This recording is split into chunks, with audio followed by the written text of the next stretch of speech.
What up, everybody? Good morning and happy Friday. TGIF. Happy June 20th. All you crazy and fun peeps out there. Big thanks for tuning in and making us part of your start. If you are already up and at it, whether it's on those radio dials at 105.1 FM, 790 AM. Also available to listen online at sportstalk1051.com. You can stream it up over there. You got the app, download it, take it on the go. Alexa devices, just say, yo, Alexa, play WAYY. Also, you can check us out on the video streams at YouTube, Instagram, Facebook, Twitch, multiple different ways for you to be tuning in this morning as we wrap up another work week here. What do we got on the good old game plan for us? Brewers, they escape Chicago with a win. Thanks for making it more difficult, though, Blue. If you were listening or watching to the game yesterday, things got a little dicey there towards the end, but nonetheless, Brewers were able to get an 8-7 win to split this two-game series against the Cubbies. You had home runs from Collins, from Durbin, from Rhys Hoskins, Freddie Peralta, picking up his seventh win of the season, improving to 7-4. Brewers picking up their 40th win on the season too. So Brewers again escaping Chicago with that win. I think Murph might be still hot. I don't know if anybody was kind of seeing some of the clips and such, but man, Murph was, even through the handshake line after the game, still barking at the umps and blues. I mean, if you that might be one of the easiest examples of all time. Again, if you didn't get to see it, I mean, might be one of the easiest examples of lip reading that we could see out there, because there's words we can't even say that he was still barking afterwards. So Murph might still be hot after this one. And yeah, tough day at the plate. When you know the ump's name by the end of a game, probably not for good reasons and such. So, but we move on, and now we move on to a little bit of a border battle here between the Brewers and the Twins, starting tonight and into the weekend here. Another 3-game series against our friends from just across the border here. Twins picking up a win to get back to 500 on the season. So we'll recap yesterday's game and look ahead to this weekend series with the Twins. We've got Mizorowski. Brewers, by the way, electing to start Freddie Peralta yesterday because, as Murph said, Freddie's kind of been the most consistent pitcher that they've had so far this season, and kind of wanted to keep him in a similar routine.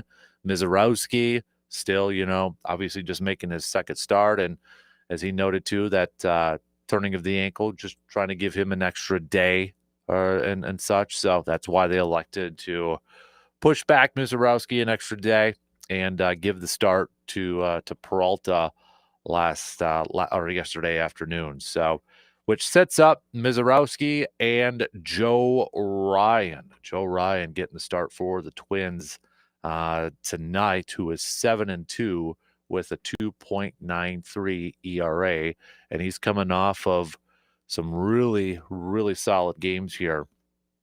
When you look at at least a couple of solid games here for the Twinnies. So we'll take a look at that and preview this matchup and look ahead to this weekend series. Coming up here in just a little bit, we've got an AJM Automotive Pump the Brakes Full Throttle. We'll hit that up probably in the 8 o'clock hour. So also we'll do a little cream of the crop, bottom of the barrel. We got Brandon Berg joining us starting in the next hour, so definitely be talking a lot of Brewers and baseball with B here this morning. NBA Finals, they continue. We get a Game 7 for Sunday. Pacers getting the job done. Again, as much as it may annoy me, frustrate me, grind my gears or whatever, you got to tip your cap. I mean, that was a pretty dang good performance last night in a do or die situation for the Pacers. So gotta again just give them credit. They did a fantastic job. So we get one of the best things in all of sports, a game 7, a win or go home, a do or die, an elimination game for the championship. Can't ask for a lot of things in that when it comes to the world of sports. So, game will be in OKC on Sunday. So, we'll get picks for that one, no doubt about it. We'll hit that one up coming up in our picks segment a little bit later on. No inside the trading room with Dr. Crow this morning. So we'll hopefully catch up with him next week and such. So that just means we get to go to Brandenburg a little bit earlier here this morning. So that's kind of your game plan for us. We're gonna talk quite a bit of baseball here. And with this border series, border battle, we got a lot of people going. I mean, we're going to the game on Saturday. I know Joe, one of our listeners, is going. We got Mr. Bolks. He said he's going. I think Brandon's going. I'll have to double check with him when he's in and such. But just a hot skipping away just across the border. So going to be a hot one. Going to be a scorcher. But taking a look at tonight's game. As we mentioned, it is Mizorowski with his second career start going up against Joe Ryan. Got a little bit of experience with some of these hitters going up against Ryan. Kind of looking at it, Haas 9 career bats, does have a home run against him, 333 average, a 1.000 OPS. Cheerio 4 career at bats, 250. Contreras 6 career at bats, a $167. Terang, 6 at bats, 167. Ortiz, 5 career at bats, just 200. So we'll take a look at that one. Then the rest of the weekend series, Quintana's going to get the start on Saturday for the Crew, and they're going to be going up against Woods Richardson. And then on Sunday, for the series finale between the two, it's going to be Quinn Priester on the mound for the Crew. So again, a little bit of not a ton of experience with these pitching matchups going up against these lineups. Obviously, Quintana with some of these Twins hitters, they got a little bit of experience going up against him just because he's been in the league longer than some of these other pitchers and such, but still a little bit of unfamiliarity between these lineups and these pitchers. So, but let's dive into this a little bit more here. So we'll take our first break, and that way we can just jump into the leadoff right away. We'll talk some Brewers, recapping yesterday's W. Isaac Collins. We got to talk about that guy because he has been offensively, heck, even defensively with his catch and just a couple days ago at Wrigley Field and that. I mean, he's making things interesting when the Brewers are going to get Garrett Mitchell back and Blake Perkins back. Garrett Mitchell's in AAA right now with a rehab start. But, I mean, Isaac Collins, the way he is playing right now, making things interesting here for the Brewers in terms of maybe some potential roster decisions and such. So we'll talk about him, and then also Durbin hitting the home run yesterday. Rhys Hoskins, after we've been saying, dude, struggling, he was able to get on the home run board yesterday too. So let's talk some Brewers, recapping that win against the Cubs, and start to take a look ahead to their series against the Twinnies of Minnesota. Our first break and then the leadoff, so we can jump right into it this morning. We'll be right back after these quick words.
to come out and mark any lines they have near your dig site. So before you do this or this, make sure you do this.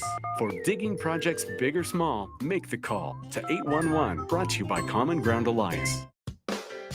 Josh Smith here with Union Trailer and Power Equipment, where big brands meet small town service and the deals. They're hotter than a summer hayfield. Right now, you can score 0% financing on the toughest equipment in the game, and we're talking the best of the best. First up, Mahindra tractors, built like a tank, ready for any job, and now 0% for 84 months, plus $2,000 off on select models. That's right, Mahindra is outworking the field. Need that clean professional cut? Roll out with an Aaron's or Gravely zero-turn mower, 0% for 48 months on machines built for the long haul. Got big jobs? Let's move some dirt with Whacker, Neusen, skid steers, or wheel loaders. And 0% for 60 months and built to hustle. When power meets performance, it's got to be Whacker, Neusen. And hey, we've got a massive trailer selection and all the steel handheld power equipment you need to finish strong. Don't miss out. Swing by Union Trailer Power Equipment today or check us out online. Aaron's, Gravely, Mahindra, Whacker, Neusen. The names you trust, the deals you deserve. Union Trailer and Power Equipment, where quality meets the road. Union Trailer Sales. When you're in the business of building the future, why rely on yesterday's internet technology? 100% fiber internet from TDS is engineered to handle industrial strength demands with turbocharged symmetrical speeds and 99.9% network reliability. Get internet that keeps your business light years ahead. Upgrade to cable-crushing TDS fiber internet. Strong enough for your business, strong enough for you. Learn more at tdsbusiness.com. Internet speeds are up to and not guaranteed. Subject to availability. Terms and conditions apply. See website for details. Inside the 715 is a podcast that takes you straight to the heart of Wisconsin. I'm your host, Phil Trooper, and every week we shine a spotlight on the people, places, and stories that make our 715 communities unlike anywhere else. Listen this week as we talk to Lauren Otto from Otto Family Law, a local leader, an entrepreneur, a business owner, an attorney, a mother. More interesting people doing interesting things right here inside the 715. Find it at aroundthe715.com, the app, or wherever you get your podcasts. Have you tried hands-free Skechers slip-ins yet? Because if you haven't, you're missing out on technology that changes how you think about shoes. First, these are not just regular slip-on shoes. They're not just a pair of loafers without laces. But what makes them different is the technology inside that lets you just step into them. There's a built-in hidden shoehorn that slides your foot in, so they look, feel, and wear just like a pair of shoes you're used to. Except you don't have to bend down, struggle to put them on, or touch them. Try them at a Skechers store, Skechers.com, or wherever stylish footwear is sold. Rapid radios are instant push-to-talk walkie-talkies offering national LTE coverage. For a limited time, go to rapidradios.com now for 60% off and free UPS shipping. Add code radio and get an extra 5% off. Broadcasting live from the TDS Sports Talk 105.1 studios, it's the Dan Kasper Show.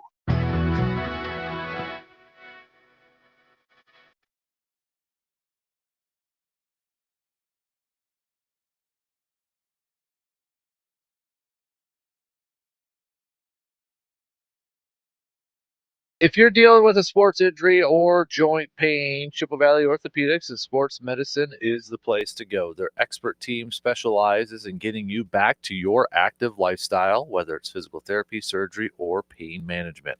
With advanced care and personalized treatment plans, they are committed to helping you heal right and fast. For expert orthopedic care that you can trust, visit Chippewa Valley Orthopedics and Sports Medicine today. Get started by visiting cvosm.com.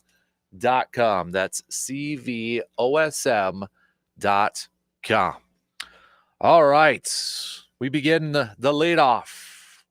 Talking a little Brew Crew. Brew Crew picking up a win yesterday. Although it got a little sketchy there towards the end, Brewers able to bring out some offense, at least through the first half of the game. Didn't score any runs after the fifth inning, but able to put up 8 through 5. And the Cubs chipping away, a couple in the 7th, couple in the 8th, and then things got dicey in the 9th with McGill, and part of it was, come on, Blue, behind the dish. When we know the ump's name, probably not the greatest thing, Adam Beck. But Brewers able to get out of it with a double play. Those are what I think a lot of us who have played any sport at any level when you have an ending like that where there's just this frustration level, something that you can't control, and then you have a play like that where you get the double play, yeah, you're going to be a little bit more pumped up, right? I mean, you're going to be a little bit more pumped up. A lot of us have been in that situation, whether it was a bad call or just something that maybe you could have controlled or whatever. Those are one of those wins, and after those games where you just get really pumped up. And you can tell that from Murph, you can tell that from McGill and some of the other players out there too. So that we've all kind of had those feelings. Like when I was listening and seeing some of the highlights afterwards, and I'm like, oh yeah, those I've been there before. Not obviously at a pro level, but we've all kind of been at that situation. Like, oh, that one feels good, and kind of just like the yeah, sort of thing. Probably saying things we can't say right now, but nonetheless, Brewers holding on. Freddie Peralta picking up that 7th win of the season. The Brew Crew electing to start Peralta in the game yesterday instead of Mizorowski. Peralta was originally scheduled to get the start, but with that rain delay, there was some thought would they push it back a little bit. But Pat Murphy saying before the game essentially that Peralta has been their most consistent and didn't really want to mess with the routine in that, and to give Mizorowski another day for the ankle turn. So it worked out. Freddie going 5 innings, giving up 2 hits, 3 earned runs, did strike out 6. The ball was flying again yesterday, though, giving up 2 home runs. But luckily, the ball was flying as well for the Brewers offense, because you had Durbin, you had Rhys Hoskins, and Isaac Collins. From the other side, dude's a better left-handed hitter, and he just tattooed one for 3 runs from the right side of the plate too. So I want to get to Isaac Collins here in a second, but Crew picking up the 40th win of their season, and to split this quick 2-game series. It also sounded like if you listen, I mean, again, Pat Murphy, he's not one to shy away. I think he might still be hot right now, still barking through that handshake line after the game yesterday. But sounds like too that the Brewers actually wanted to play a doubleheader yesterday instead of playing 5 games in 4 days in Chicago in August. He said, quote, "I wish we were playing 2 today, but I guess it might rain later. Or maybe there's a drinking ordinance or something." So, yeah, which, I mean, if you think about it, August, 5 days, 5 games in 4 days. Yeah, that's a little bit of a long stretch there. So I can see why the Brewers probably wanted to play 2 yesterday, considering too they're not traveling that far. They're going to Minnesota and such. So it is what it is, I guess, at this point. But I can see Murph's reasoning why they wanted to play 2 games yesterday. So, but Isaac Collins, he had himself a heck of a series against the Cubbies here. Couple home runs in both of these games, home runs in both of these games here. And you look at what he has done just in the month of June alone. He's hitting 290. He's slugging 677. 677 in the month of June, and his on-base percentage is 436. So he is having a heck of a month so far in June. And right now, potentially, maybe making some roster decisions that could be a little difficult here for the Brew Crew, because you've got Garrett Mitchell coming back here soon, getting some rehab starts at AAA Nashville. It sounds like Blake Perkins is getting close as well. And remember, though, too, we haven't seen Blake Perkins at all. I mean, even in spring training, he gets hurt in spring training with that fractured shin. So I got to imagine they're going to take some time with him and try to get more ABs and playing time, as much at-bats and playing time as they possibly can down in AAA. Garrett Mitchell will be back. You need that glove, and he does still have the potential to possess a little bit of power and such. But, if I'm the Brewers, considering that he could play a little infield at second base, he's right now at continuing to play at a level that you want him on your team. And you look at what he's done this month alone with that 290 average and that 677 slugging. I mean, of his 4 home runs this season, 3 have come in the month of June so far. So he is having a really, really good month and has made some awesome defensive plays in left field. I don't think there's any question. I'd rather have him in left field over Bowers.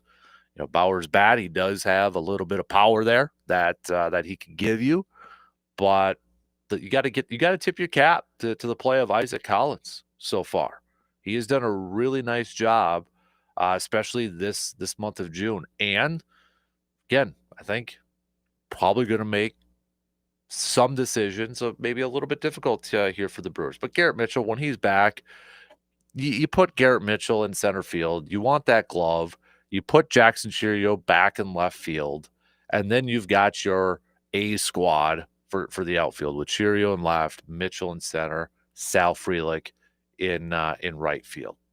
Cover a lot of ground with those guys out there with Garrett Mitchell's defense and his speed out there. So, but no, I think you just got to give a big props to Isaac Collins for the way he has he's been playing here as of late for the Crew. So, but Brewers now moving just a little bit west here as they will get set for their series against the Minnesota Twins. Game 1 tonight. Jacob Misiorowski on the mound, and it's going to be a really good, I think, a good matchup here. Can the Brewers offense kind of pick up where they left off yesterday for tonight's game? Because you look at the pitching matchup, and it's going to potentially be a tough outing here for this Brewers offense. You got Ryan on the mound going for the Twins so far this year, 7-2 with a 2.93 ERA. If you break it down now, his month of May was absolutely fantastic, and it coincides too with that stretch run that the Twins had where they won just a boatload of games. And back on the 16th, he did go up against the Brewers. He picked up a win against the Brewers in 6 innings, 2 hits, no earned runs, only 1 walk, struck out 9. So he had his way with the Crew in that game. And you look at it, of the 5, 5 total hits for the Brewers in that game alone, and Contreras had 2 of the 5. Terang had 1 on there, but I mean Ryan was just absolutely fantastic in that game, and it was a close one too. I mean, that's where the Twins put up 3 runs in the between the first 2 innings, 2 in the first, 1 in the second, and that was the only scoring for the rest of the game. That was it, 3-0.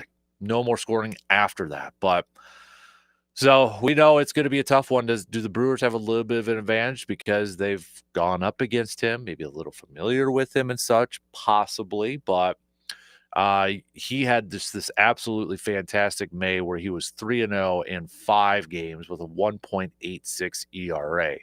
Now in 3 starts in the month of June, you look at it, he's 2-0 with a 4.24 ERA. And a big chunk of that is from his first game in the month of June 2nd, where he was up against the Athletics. Did get credited with the win, but he went 5 innings and 4 earned runs. And then after that, Toronto, another win, 5 innings, 2 earned runs. And then his latest outing was against Houston in a no decision, but he went 7 innings and only gave up 2 earned runs on 7 strikeouts. And the thing is, too, in his last 3 outings, maybe a little bit of an issue with some free passes because he's walked 3, 2 batters respectfully in his last 3 games. So kind of maybe a question of which version are we going to see from Joe Ryan tonight. So are we going to see the Joe Ryan that was lights out back on May 16th against the Brewers? Or are we going to see the Joe Ryan that maybe having a little issue with some walks? Maybe giving up a few earned runs here. Which version? And it's in the same breath, which version of the Brewers offense are we going to see tonight too? Are we going to see the version that we saw yesterday, where the home run ball was working, able to put up 8 runs? Or is it going to be the version of, where we've seen too many times you're not getting enough run support? And then on the flip side, Jacob Mizorowski, I still think there's going to be an unknown of Jacob Mizorowski for his first few starts. We've seen him one time, and it was a really good outing. We know that 5 innings of no-hit ball, 5 strikeouts. You do want to see him lower that walk number, though. He issued 4 walks in his game. But I also think it's going to be something to pay attention to here in a couple ways for Mizorowski. One, does the ankle affect him? How is the ankle feeling? For a guy that throws a lot of heats, a lot of that torque and a lot of that comes from the lower body. Is that going to present an issue at all for him today? And, if he was dealing with those cramps in that game in his first career start, is that going to be an issue again today? Knowing that it's going to be kind of warm. Obviously, it's going to be really warm this weekend and such, but there is a little bit of unknown still with Mizorowski heading into this game here too. But overall, you look at the Twins, and the Twins, I say you can make the case that, last time the Brewers faced them, Twins were in the middle of that hot streak. I mean, they were just winning a bunch of games in a row. What was the double-digit wins? I can't remember what it was exactly, 13, 14 wins in a row or something like that. And, I mean, they were cruising. And at that point, maybe the best or one of the best teams in Major League Baseball at that certain point. I mean, they were just on a roll after a slow start to the season. And even though the Twins put up 12 runs last night against the Reds in a 12-5 victory, you look at the Twins in their last 10 games, they're 3-7 in their last 10. So is this a chance that maybe the Brewers can get a little revenge and maybe take advantage of a Twins team that isn't as hot as they were the last time they faced them? Can the Brewers take advantage of that? That's going to be the question. Twins now at 500, 37-37 overall. When you look at where things are in the standings for both of these ball clubs, I mean, the Twins, we know that AL Central right now is just it's the Tigers division. I mean, they're just flipping cruising right now. The Tigers have the biggest lead in their division from first to second place. They're up 9.5 games over the Cleveland Guardians. Cleveland's just 1 game above 500. Minnesota, as we mentioned, is at 500. The Royals are 1 game under 500. And then on the Brewer side of things, it's close between 2 and 3 or 2 and 4. Cubs holding a 5.5 game lead over the Brewers and the Cardinals. Brewers and Cardinals with the same exact records, but Brewers just did take 3 out of 4 against them. And you got the Reds 39-36. So I mean, it's tight there too. And when you look at these wild card chases right now, Minnesota's just 1 game out of a potential wild card chase. And right now the Brewers are a half game out of a potential wild card chase. So both these teams, I know it's only middle of June and we're about halfway through the season. We still got a half a season left to go. These are kind of turning into some really important games in terms of standings and such, because with everything so darn tight right now, more so in like wild card races for both these teams, that these are going to be some big matchups and some tough matchups here. But again, going to the month of June here is that we've talked about so much for this Brewer schedule. To kind of look back at it, they swept the Phillies. They beat the Reds. They lost to the Padres. They lost to the Braves. Talking about series. They took 3 out of 4 against the Cardinals. They split with the Cubs. Now they got the Twins here. What I want to see from the Brewers, obviously, is taking at least 2 out of 3. I want to see them take at least 2 out of 3 to win this series, to set yourself up, to finish this brutal month on a strong note, because they have this opportunity to do so. You take 2 out of 3 against the Twins, you get back home for 3 games against Pittsburgh and 3 games against Colorado. Those, I don't know if I want to say must win, but those are better win series. You better win those series against the Pirates and the Rockies. If you are a playoff team, you want to make it back to the postseason, you better win at least 2 out of 3 in both of those series against the 2 worst teams in the National League record-wise. Colorado only has 17 wins. Pittsburgh, they're 30-46. They're just barely under Miami for the second worst team in terms of win percentage. Colorado has a run differential of a minus 196. You're talking almost a 200 run differential. That's how bad they are.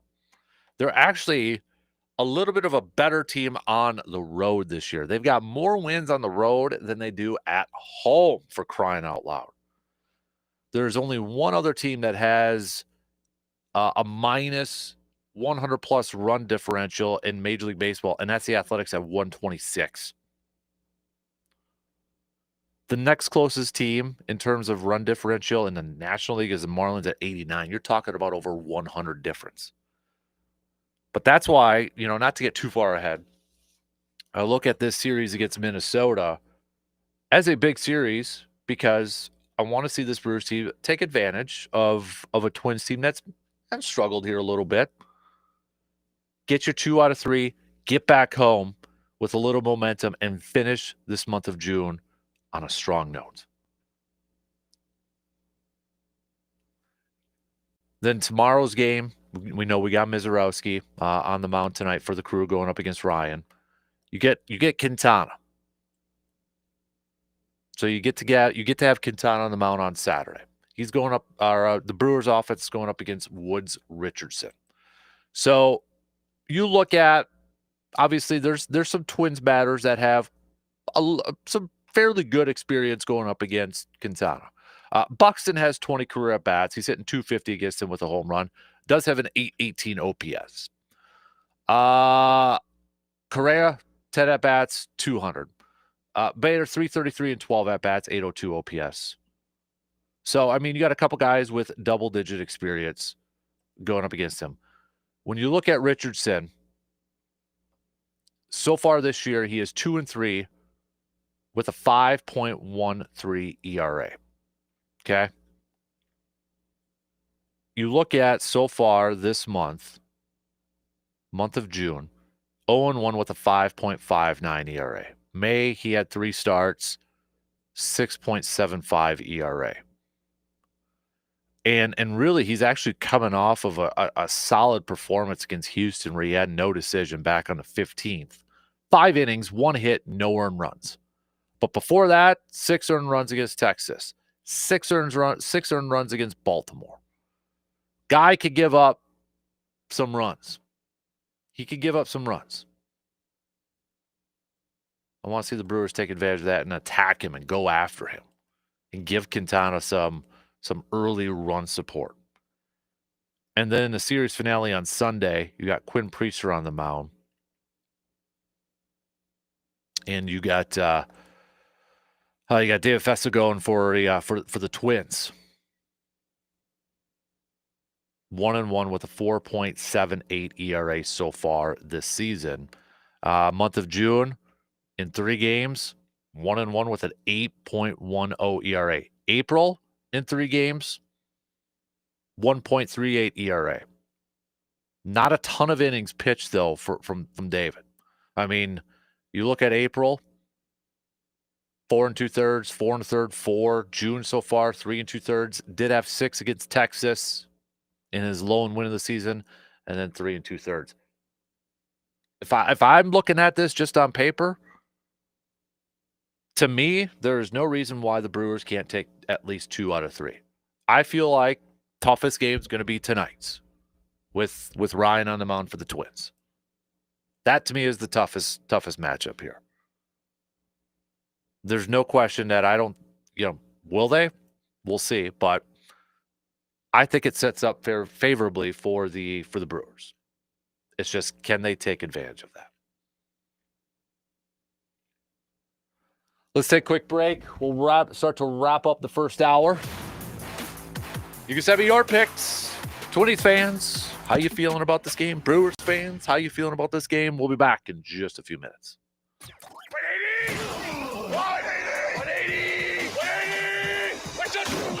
The Dan Kasper Show will be right back.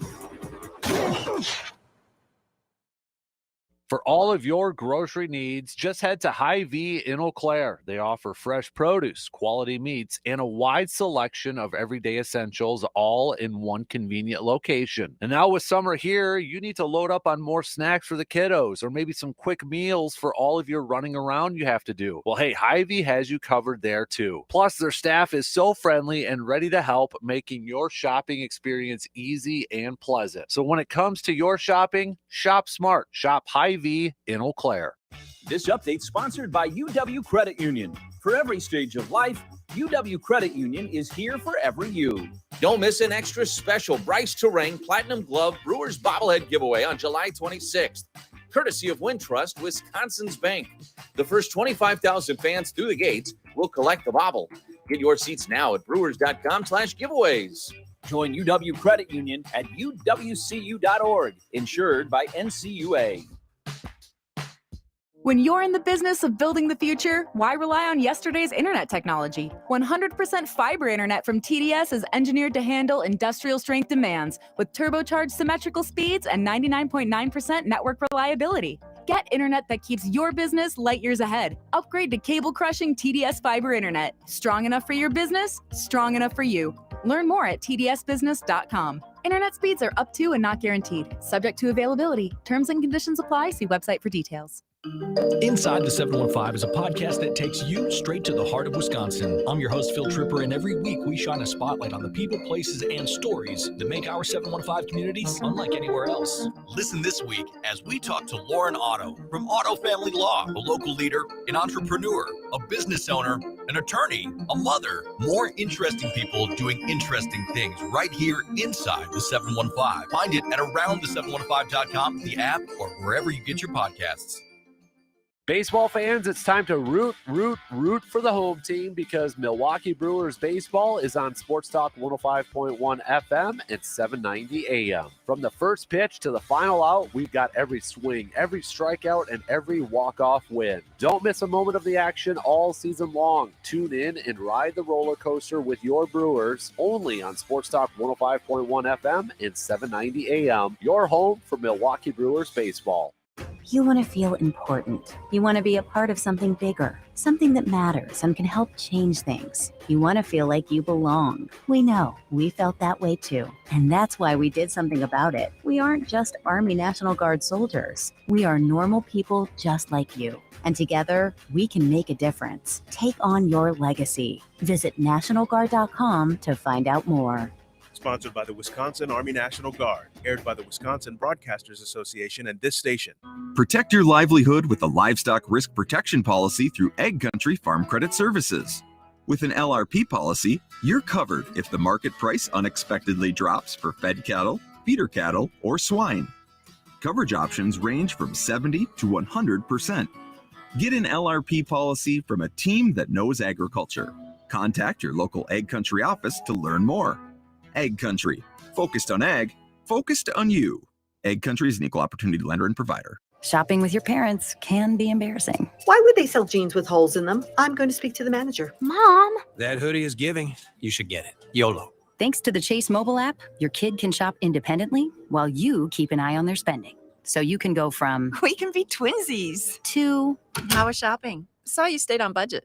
Thanks, Mom. Freedom for kids, control for parents. That's family banking from Chase. Account subject to approval. Chase mobile app is available for select mobile devices. Message and data rates may apply. JP Morgan Chase Bank N.A. Member FDIC. Service Master of Chippewa Valley is your local expert when it comes to fire and water damage, carpet and air duct cleaning, mold remediation, and trauma. They're when you need them 24 hours a day, 365 days a year. Trust comes in the yellow truck. Learn more at ServiceMasterChippewaValley.com. It's 3 hours of sports. More than enough time to let every nut job to have their say.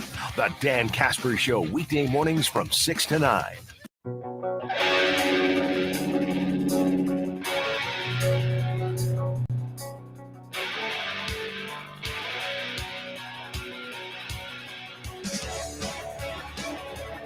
When you need glass or mirror work done right, you need to head to Post Glass and Mirror in Chippewa Falls. They handle everything from auto glass repairs to custom mirrors for your home or business. Their team is professional, reliable, and gets the job done quickly without cutting corners. Plus, they stand behind their work. If you want quality glass and mirror service that you can count on, check out Post Glass and Mirror in Chippewa Falls. Speaking of Post Glass and Mirror, we had a last night another 715 Speaks poll question brought to you by our good friends from Post Glass and Mirror, and put up there after the Brewers and Cubs game with the shall we say questionable balls and strikes. So we put up there, are you behind MLB implementing the challenge system for balls and strikes for next year, thinking, maybe the majority is going to say yes or closer. 70% of you still say no. 70% of the voters say no, that you don't want the challenge to challenge balls and strikes. You don't want teams to have the ability to challenge balls and strikes. I'll be honest, I was a little surprised on how big the gap was. I thought maybe it would be close. I thought maybe a little bit of a recency thing could have swayed it to a yes if we had a lot of Brewers fans maybe knowing how the game ended yesterday. So, yeah, I was a little surprised. I was a little surprised that it was that far. I'd be curious if you one way or the other, let me know. Are you in favor or not, and why? Why or why not? All right, hit me up with the text on that Shoe Doctor's bullpen line, okay? 715-830-1912. I was just kind of perusing earlier this morning and saw that NFL.com already has way too early bold predictions for the 2025 NFL season. I will just say their 10 does not include anything about the Packers. However, do you have a way too early bold prediction when it comes to the green and gold? The only thing on here that is close is that one of them that has Caleb Williams will throw for 4,500 yards and 35 touchdowns. But that's about it. Kirk Cousins will start for another team this year. Okay, but what would be a way too early bold prediction for the Pack?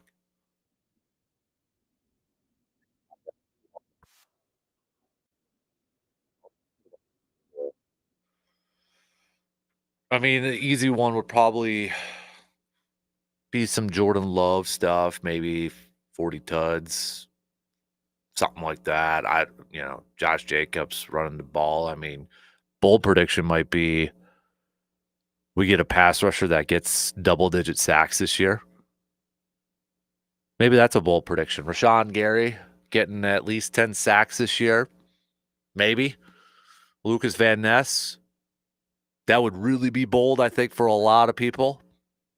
They're bold predictions. They're supposed to be fun, kind of tongue-in-cheek sort of thing. But, do we get a 1,000-yard receiver? Might be another one. Is it Matthew Golden? Is it Jaden Reed's going to get a K, 1K? What are some bold, way too early bold predictions that you would have for the Pack, just for fun? just for giggles. All right, let me know. You can text me on that Shoe Doctors bullpen line, or hit me up on the video streams if you'd like. So, I just saw Bob Nightingale posted this. Sammy Sosa, who has not been to Wrigley Field since he left the Cubs 21 years ago, is expected to return today after arriving in Chicago last night. All right, there you go, Sammy Sosa. So, mentioned it yesterday, but we never really went through it. Going back to football here for a sec, because we were going through the Athletics quarter of a century team, Jason Stark and such. So the starters were voted on by fans and such, and then they picked the backups, if you will, or the bench players in that. Well, ESPN did something different, similar a couple days ago, but for football. So they did their 53-man roster and coaches for the past 25 years, good quarter of a century. I want to go through this really quick. Just run through who they picked. Now, this is what their peeps picked, and you tell me if they missed out on somebody. There might be a certain position that they, for our listeners, they may have missed out on. Quarterbacks: Brady, Manning, Mahomes. Practice squad, so they did a practice squad on here: Aaron Rodgers and Drew Brees. For under Patrick Mahomes, they did put, there are arguments for Aaron Rodgers or Drew Brees here, but we believe Mahomes deserves a spot in this team despite his relative, quote, lack of MVPs or first-team All-Pro selections. I was a little surprised. Just 2 first-team All-Pro selections for Patrick Mahomes. I thought there would have been more on there too, but do you think Rodgers should have been in the top 3? I think Brady, duh. You know, you look at Manning and the numbers and MVP awards, but Aaron's got 4. Should Aaron have been on the quarter of a century team over Mahomes? Yay or nay? Running backs: Priest Holmes. Priest Holmes, running back number 1. As they say, yes, Holmes is our RB1 over anyone else. Think back to the turn of the century when Holmes emerged from Baltimore bench to drive a powerful offense for the Chiefs using a dynamic combination of rushing and receiving skills. I feel like Priest Holmes, if you had fantasy football in the early 2000s, you had Priest Holmes as your number 1 guy. I mean, that was, Priest Holmes era. Christian McCaffrey and Derrick Henry. Practice squad: LaDainian Tomlinson. Fullback: Kyle Juszczyk. Receivers: Randy Moss, Calvin Johnson, Julio Jones, T.O., Marvin Harrison, Justin Jefferson. Can't argue really with a lot of those. Practice squad, they put Antonio Brown and Andre Johnson. Tight ends: the Gronk, Kelsey, Tony Gonzalez. Practice squad: Antonio Gates. Left tackles: Joe Thomas and Trent Williams. Practice squad: Walter Jones. I'm a little surprised that maybe Bakhtiari didn't make it for at least practice squad. Guards: Alan Faneca, Steve Hutchinson, Jason Kelsey's a center. Right guard: Zach Martin, Marshall Yanda, Jari Evans is the practice squad. Right tackles: Lane Johnson and Willie Anderson. Edge rushers: DeMarcus Ware, Jared Allen, Myles Garrett, Julius Peppers. Practice squad: TJ Watt and Michael Strahan. Defensive tackles: Aaron Donald, Calais Campbell, Chris Jones. Practice squad: Kevin Williams and Cameron Hayward. Nose tackle: Vince Wilfork. Versatile defensive lineman: J.J. Watt. Linebackers: Ray Lewis, Bobby Wagner, Brian Urlacher, Levante David, and Luke Kuechly. Practice squad: Derek Brooks. Corners: Darrell Revis, Champ Bailey, Rondé Barber, Richard Sherman, Patrick Peterson. Practice squad: Jalen Ramsey. Safeties: Ed Reed, Troy Polamalu, Brian Dawkins, Earl Thomas. Practice squad: Charles Woodson. Kickers: Justin Tucker, Shane Leckler is the punter, Devin Hester is the return specialist, Matthew Slater, special teamers, long snapper Morgan Cox. Bill Belichick's the head coach. Kyle Shanahan, offensive coordinator. Wade Phillips, the defensive coordinator. Dave Tube is the special teams coordinator. So, what do you think? Should Aaron be in there? Should Charles Woodson be up there? I mean, that's a pretty deep safety group.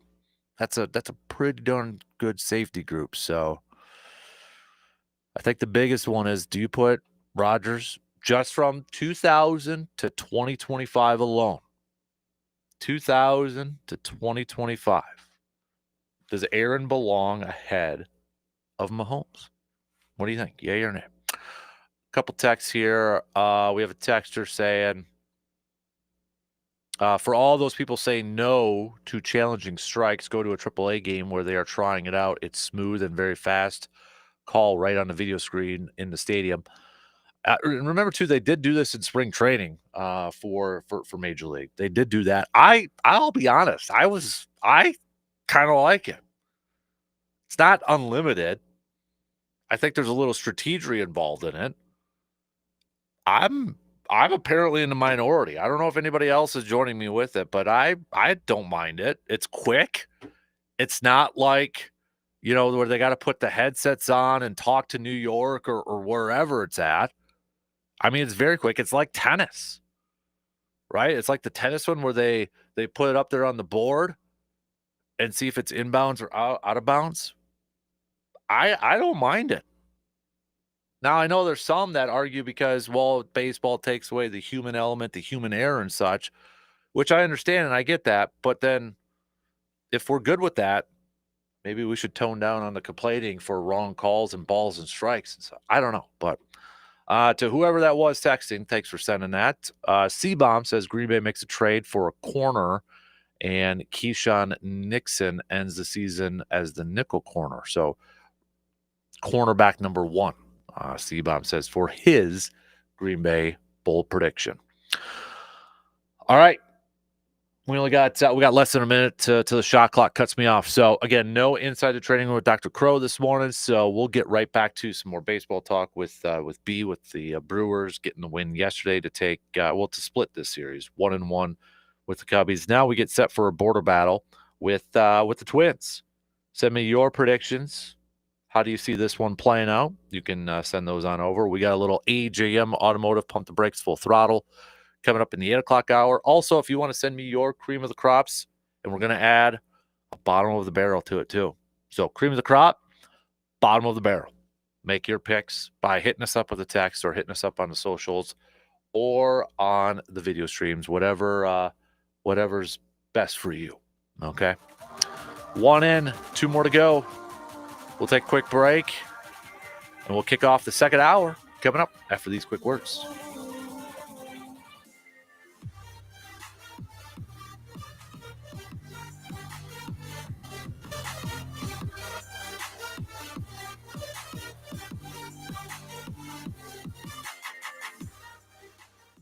WAYY Eau Claire, W286CK Eau Claire, Sports Talk 105.1 and 790 AM. From the 715 Newsroom, it's your news done differently with Morgan McCarthy. Well, good morning. Here's what we're learning today. Beginning locally and in the courts, a lacrosse man is accused of possessing child pornography. Arresting documents say Daniel Oyer was taken into custody this week during a traffic stop after the National Center for Missing and Exploited Children received a cyber tip earlier this month. The 35-year-old is now facing 2 counts of possession of child pornography, and he's been released on bond with a pretrial hearing set for next week. Well, the flags are flying on a new Veterans Memorial. Smith Funeral Chapel recently underwent facility renovations, and along with that open house yesterday, unveiled a Veterans Memorial, a lasting tribute to those who have served. Community members, military officials, lawmakers, and elected officials all on hand. And you can find the full story and coverage with our partners at WEAU 13 News. Watch those flags fly high with a stop at 715newsroom.com. Well, if you heard sirens recently, it was likely the Eau Claire Fire Department responding to a structure fire. This happened just after 7 yesterday evening. Crews arrived to Germania Street home to find smoke coming out of the rear. They did find an interior room on fire as well. Everybody able to get out okay. That fire was contained to a single room, minimal smoke damage there in the early reports, and full details in the release online from the fire department. You can find that at 715newsroom.com. In Chippewa, residents are now able to find more places to dispose of those used insulin needles or syringes. This is called sharp disposal, and there are secure drop boxes. That's just an easy way to dispose of those medical sharps 24/7 for free. And you can find those new locations at Boyd Hall. Cornell Police Department is one, the Bloomer Community Ambulance area as well. And we have those all listed for you online. And history is celebrated in Menominee with a new overlook. There was a ribbon cutting recently at the Hydro Dam and Tainter Gate Historic Overlook Plaza. That's by Wilson Place. If you've been driving by in the Menominee area across the bridge there and have seen that under work for a while. The project was actually started in 2023 to stabilize the dam and protect the embankment from erosion. That new overlook also not only has the views, but a little history infused as well, telling our local story. Something to raise a glass to, perhaps? Well, what do you think? Vodka, gin, shaken, not stirred? This Saturday is World Martini Day. Now that I have your attention, you should know a proper martini is made with gin, not vodka. Shaken or stir, that's your option, but purists say shaking bruises the gin. With consideration to James Bond, you can dirty it up with olive brine, toss in a bit of lemon peel, make it dry with a dash of vermouth, but only one olive. 2 is considered bad luck. I'm Bree Tennis. You know, we've gotten a few questions lately. Why do I just do like one mean comment to Casper? Why can't I plug a few more in, especially if he's being extra salty in the week? Strict rule, guys. I have to limit it. I'm sorry, because one dig is okay, but 2 is considered bad luck. For Sports Talk 105.1, I'm Morgan McCarthy. Quite the wake-up call this morning, as we are starting off with a few clusters of showers and thunderstorms in the area. Those chances are going to keep up mainly this morning before we largely dry out into this afternoon. Clouds mixing with some sunshine. It will be breezy, or high in the low 80s. Looking ahead to this weekend, hot and very humid weather takes the spotlight. Temperatures in the 90s, heat indexes in the triple digits, and extreme heat warning will be in effect. On 13 First Alert, meteorologist Derek Dahlman. We see you out there building a life you love, knowing that when inspiration strikes, nothing should get in your way.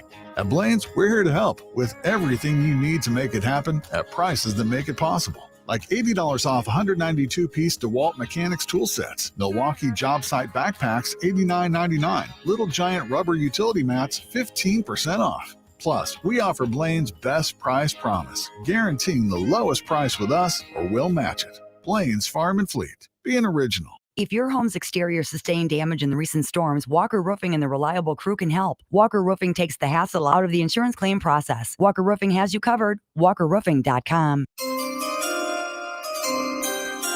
Ladies and gentlemen, sports aficionados and armchair quarterbacks, welcome to the Dan Kasper Show, where sports passion meets expert analysis. Dan's encyclopedic knowledge and infectious passion for all things sports is both impressive and sad. I have many leather-bound books. So get ready to laugh, cheer, and maybe even facepalm a few times. At no point in your rambling, incoherent response were you even close to anything that could be considered a rational thought. It's the Dan Kasper Show.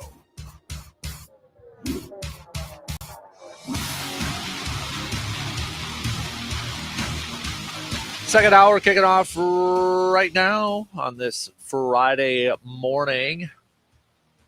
Hopefully you're all off to an awesome start and you're ready to beat the heat that's incoming. Hydrate and put on some sunscreen if you have to. So I will be doing that tomorrow for sure. Brandon, I think you'll be doing that tomorrow too. So you're going to the game tomorrow too. I am. All right. I've never been to Target Field, so I'm curious to see how it goes. I've heard good things, so I'm excited to knock off another one off the bucket list of where is the furthest stadium you've ever got, like from here, like the furthest one you've gone to. I know you've been to Wrigley, obviously Target, US Bank, Lambeau. Have you been anything outside of Minnesota or Wisconsin? I mean, I've been to the Big House in Michigan. Oh, that's right. But yeah. I mean, if it depends on if we're expanding beyond that, I guess the biggest or the furthest away would probably be Pocono. Racetrack in Pennsylvania. Yeah. Actually, that's where the NASCAR is this weekend. Okay. But yeah, I've been there. Okay. So I guess that might be it. Did you go to Indy for Big Ten Championship, or was that the one that you tried to? Okay. So tried.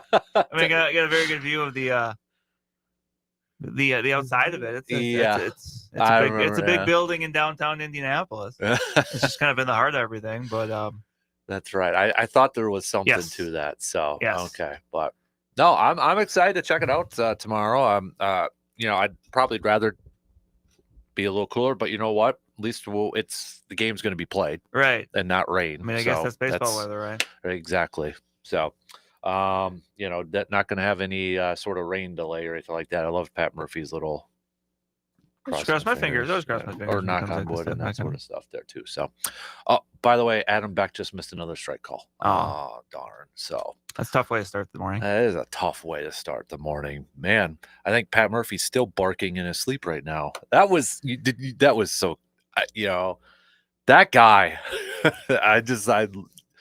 Easiest lip reader in the world, I think, is Pat Murphy. Right. And I don't know, like I was watching a little bit towards the end, and I think it was BA that said, "Kids, don't watch the TV right now. Don't read lips." Yeah. But let me ask you, Brandon, because I used it as a poll question last night. Based off that game last night, are you in favor of the challenge system coming next year? I am in the way, like as long as it's just like the challenge system. Yeah. Like I don't want to just see home plate umpires completely removed. Right. Like. Because, I mean, still, for the most part, they do get it right. Yeah. And I think yesterday's case is kind of the extreme example of, I mean, that zone's change inning to inning. Right. Like, and I think that's always the biggest thing you hear from people when it comes to complaints about a home plate umpire is inconsistency. Right. I mean, early on, it was really big, then it got small, then it kind of got big at times. I mean, there's just, inning to inning, pitch to pitch, like there just was no consistency with it. Right. And I think that's the thing that is going to always irk, not just fans, but especially players, because they just don't know what to expect. Right. Like a ball that's a ball and a half off the outside of the corner could be called a strike in the 5th inning, and a ball that hits the edge in the 6th might not be. Like, especially if I would imagine the catcher who's back there the whole time, right? And, different pitchers coming in, and they're trying to call it and frame it and such. And it's funny, kind of going back to Tuesday, the first game of the series, kind of seeing the layout of the umps and seeing that CB Buckner was at third base that game. Like, oh wow, CB Buckner's not going to be behind the plate for this series. That's a big break for both teams. Yeah, because he's been known to struggle at times over the years, and little did I know that CB Buckner would not be the umpiring cause of issue in that series. Right. I feel like if you know a ref or an ump's name, it tends to not be for very good reasons. Right. Like, especially in baseball. Yeah. Like, I mean, obviously we know the ones that were kind of synonymous, but there are some really, really good ones that they just going to go out and they do their job, and you just, again, you don't hear about them. Yeah. Can anybody name an ump, and it's for good reason? Like, not saying everybody's perfect, but there's probably reasons why that. Right. Maybe in like football. I mean, just because football is more popular. Yep. You might be a little bit more likely to, and obviously people. That's why Gene Steratore is the greatest official of all time. Oh, because he does basketball one day and then football the next. Right, right. Or he, it has been determined that the receiver did not maintain the. He had a flair. He always had a flair for the dramatic. Or was it the note card that he was he the one that busted out the note card? I think it was. Or it's Herculean muscles, and that's why I was going to say with hockey, that's why people knew him. Right. I think he was all right as an ump, but he did have the goof. Was it the Broncos game that one year? I can't remember exactly what it was, but was it like a interception or fault? But it was but he admitted it afterwards too. Right. Like that was a big goof on him too. Right. So Jeff Triplett wasn't the greatest one either. No, but he had a very unique way of calling penalties and such too. So, but you look back at this series, it's just a split, I guess. I know Pat Murphy said yesterday too that they would have preferred to play 2 instead of 5 games in 4 days in August. And again, I love the tongue-in-cheek comment. He's like, but I guess it's supposed to rain later, or maybe the drinking ordinance expire. I'm like, oh, this is like giving me shades of the sun delay from a few years ago. Was it 2017 or 2018? I forget which year it was. But yeah. But so there's a little bit of back and forth there too, and I'm sure he was probably still reeling from the game itself, the emotions, kind of a couple things snowballing, and It'd been kind of crazy though, had they come, assuming that game that goes the exact same way it did, like seeing those teams come back to try to play a game again that night. Yeah. Especially the Brewers, because obviously that was just a very emotional win for them. Mhm. Just one where they expended a lot of energy, probably more than they were thinking they might need to a couple innings earlier. Right.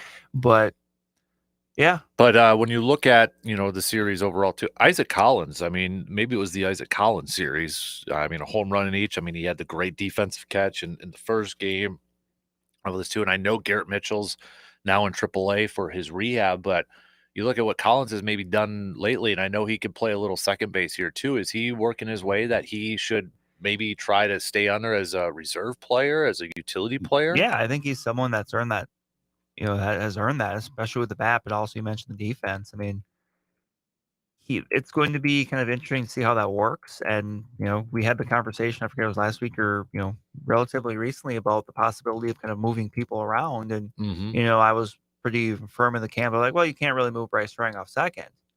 But, I mean, when now the things may be kind of aligning the way they are, it's like, well, you really kind of want to keep Isaac Collins in the lineup if you can, because he's been one of your better offensive players, especially recently. So, and he is someone with some second base experience. So it's like, well, do you, but try that? It's like, well, I mean, that's something I've kind of come around to a little bit more, even though just kind of making moves like that from one position to another is during the season is tough. But for a team that needs all the offense they can get, like sometimes you kind of, you kind of got to try things. Right. And, I know there's going to be some people that will say, well, can he play third? He's very, very sparingly. Yeah. And I don't think it's gone great from what I remember. Mm-hmm. So that was more in the minors, obviously. But to be fair, Durbin lately too has been hitting really well. Yes. I mean, him and Joey Ortiz have been better. Mm-hmm. It's just that, I mean, when you look at just example, like look at the Cubs lineup during that series, like the Brewers feel like they're a lineup that hopes to score runs. The Cubs are a lineup that expects to score runs. Right. Like you look at that lineup top to bottom. When you got Nico Horner hitting ninth. Yeah. Or eighth, sorry. Matt Shaw's hitting ninth, but a rookie, with Pop hitting ninth, like that's just the difference right now. Because what aren't they? They're like the best in baseball, or right up there with like a runner in scoring position. And They're they're running across. They're hitting his runners in scoring position very good, but they're just a complete offense. I mean, they hit for power. They can steal bases. You mentioned hitting for scoring position. Like they're just top to bottom. And with the Brewers, it's one of those things where like you can kind of handle having someone like Ortiz or Durbin in your lineup if your big guns are producing. And guys like Yelich, I'm sure, have been better. It's just that they're not. I mean, they're on a 700. They're like on a 900 OPS pace over the last 15 games versus like a Kyle Tucker or Peter Armstrong who are hitting around there for the season. Right. Like it's just they're more consistent. Right. They've been better longer this year so far. Now, if those other guys I mentioned, continue to do that for the Brewers, okay, well then you can kind of sometimes some people can carry a little bit more of the mail than others, but that's just been kind of the struggle for them is. You've had people at the bottom of the lineup that haven't hit, and the people in the heart of your lineup, be it the kind of the thumb injury, which I think is really bugging Contreras, especially when it comes to hitting for power. Yeah, and some of the things we've seen from some other people, like it's not firing on all cylinders like it might be for teams like Chicago. Right, and right. That's, to me, that's the difference right now. Mm-hmm. Yeah, I mean, you watch that team, the Cubs, feels like they could be down a few runs, but they're not completely out of that. Right. They can make if it the Brewers up are in really that quick. spot where they're down 8-3, I think people are probably thinking, okay, this one's probably about done. But that Cubs team, like you just kind of had that feeling, okay, well, they're still going to have to go through some of these guys, at least one more time, and we saw what happened. Right. Definitely. So. Brewers pick up their 40th win yesterday. Freddie Peralta got the start. They decided to keep him on that consistent plan. Mizorowski's going to get the start today. I want to go back to a combo that we were kind of having earlier in the week, and this goes to a report from John last weekend that Freddie would like an extension with the Brewers, but it seems like the Brewers haven't been reciprocating that kind of thought. And Freddie will have 1 year left. It's a club option for only $8 million after this year. Do you feel like this is going into the same path as a Corbin Burns, as a Devin Williams, and even a Josh Hader, where would it surprise you at all if next offseason they trade Freddie Peralta because they want to get something in return from him and they got all these youngsters waiting to come up? It would not. and that's just kind of how they operate. Especially seems like with pitching. Mm-hmm. They're a team or they're an organization that kind of prides itself in being able to develop pitching, and we've seen they've been able to do that. I mean, we're kind of seeing obviously with Mizorowski now, but maybe that next wave of guys coming up. Logan Henderson, we've seen Coleman Crow, who's a guy that's turned some heads. He got called up to AAA here recently, so that means he's kind of knocking on the doorstep a little bit. There's some other guys, but Robert Gasser, maybe later on this year we'll see there. But yeah, I mean, at this point, that would not surprise me. That's just kind of how they operate. I mean, honestly, if the Brewers fell off between now and the end of July, I could see them, maybe dealing him in July. And if that's the case, he would be, arguably one of the most sought after players. Right. And that's just, sucks. I mean, but it's just kind of the nature of the beast. Right. And I mean, so I was looking at it and like, okay, so the return they got for Corbin was Joey Ortiz, DL Hall, and a draft pick. Devin Williams was Nestor Cortez and Caleb Durbin. I'd be like, can we get a better bat? In return for Freddie. Right. But then also remember, you look at it the other way with Willie Damas, where what they got was the comp pick. Yeah. Yep.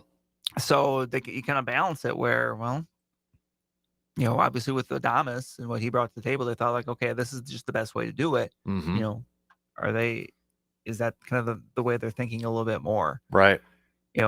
I think a lot of that's going to depend on this next month or so. Oh, so I was going to ask you, could a lot depend on even just how the year finishes too? Right. I think because I think after 2022, if they're in contention and be it for the division or a wild card spot, which I believe they're in one right now. Mm-hmm. Yeah, they're half game out. For whatever that's worth right now. But still, like they're right there. Like it could be something to say, well, look, after 2022, we can't try to kind of adjust on the fly because Freddie Peralta is another one of those guys that obviously he's in the middle of a lot of what they do. He's a leader on the team.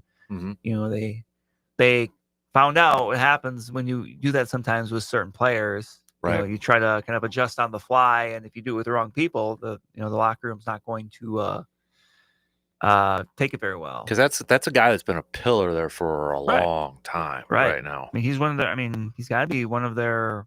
Is he their longest tenured Brewer? Got to imagine. Currently, at least. Yeah, right? currently. Yeah, I mean, he made his debut in 2017. Yeah, and Yelich was 18 when he came on. So I mean, he's up there. I'm trying to think offhand of anyone that's been there, on the team longer, but I don't think so. I think he's probably the longest tenured player. Yeah. Actually made his debut 18. Oh, May it was 13th. 18. Okay, okay. It was May. I forgot it was May of 7. So him and Yelich are. Yeah, okay. So I forgot if it there. was May, 17 or 18. So okay, so him. Yeah, so then him and Yelich would be the two. So. Speaking of starting pitching, I wanted to.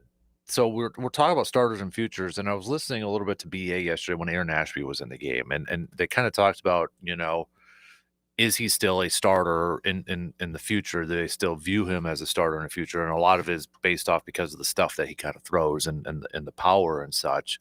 And we know he's locked up too. He signed that Freddie Peralta-esque extension. Then he got hurt right after that.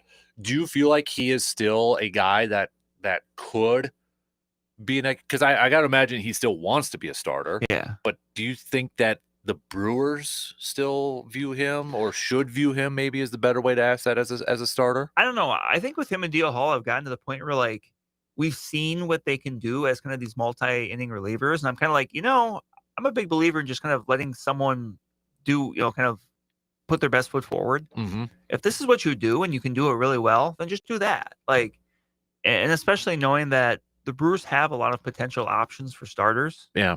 Like and I honestly think that, we've kind of seen a bit of a change since those guys have been able to do that. I mean, the bullpen doesn't seem like it's worked as much, with certain guys.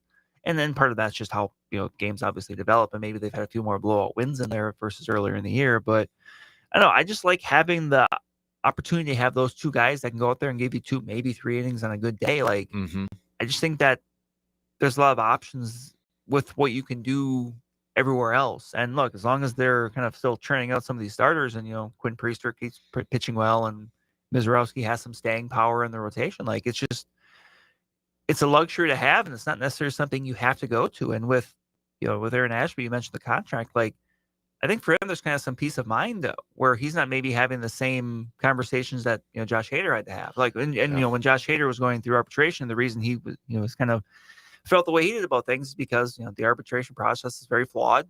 They look at certain things. They were looking at, saves and stuff like that. And he knew, like, hey, if I want to get, paid what I deserve, like, I kind of need to just be doing this versus Aaron Ashby's money is already guaranteed. Like, right. He already knows what he's getting, regardless of if he's throwing 150 innings or 75 innings on the bullpen. Right.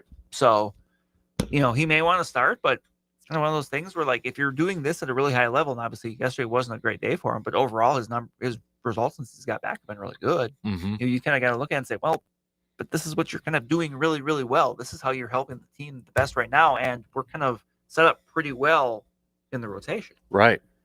So that's that. I was listening to that conversation, and I'm like, God, do they really view him as with all that young talent that they got? And I get it, he's got starter stuff, right? But he's got multiple pitches in there, but like, you kind of look at it now, you can kind of pare it down to, he's got the sinker that's upper 90s and the big loopy curveball, which I mean, even yesterday when it wasn't his best day, still had, Pete Crow Armstrong and then Kyle Tucker kind of or somebody else, but like they had kind of the jello legs a little bit on a couple of those. Like, sometimes you can just kind of pare things down and become a 2 or 3 pitch pitcher out of the bullpen, and that works out the best for you.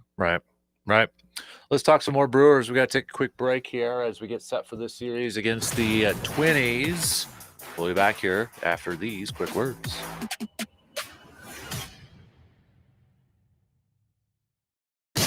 You're listening to the Dan Kasper Show.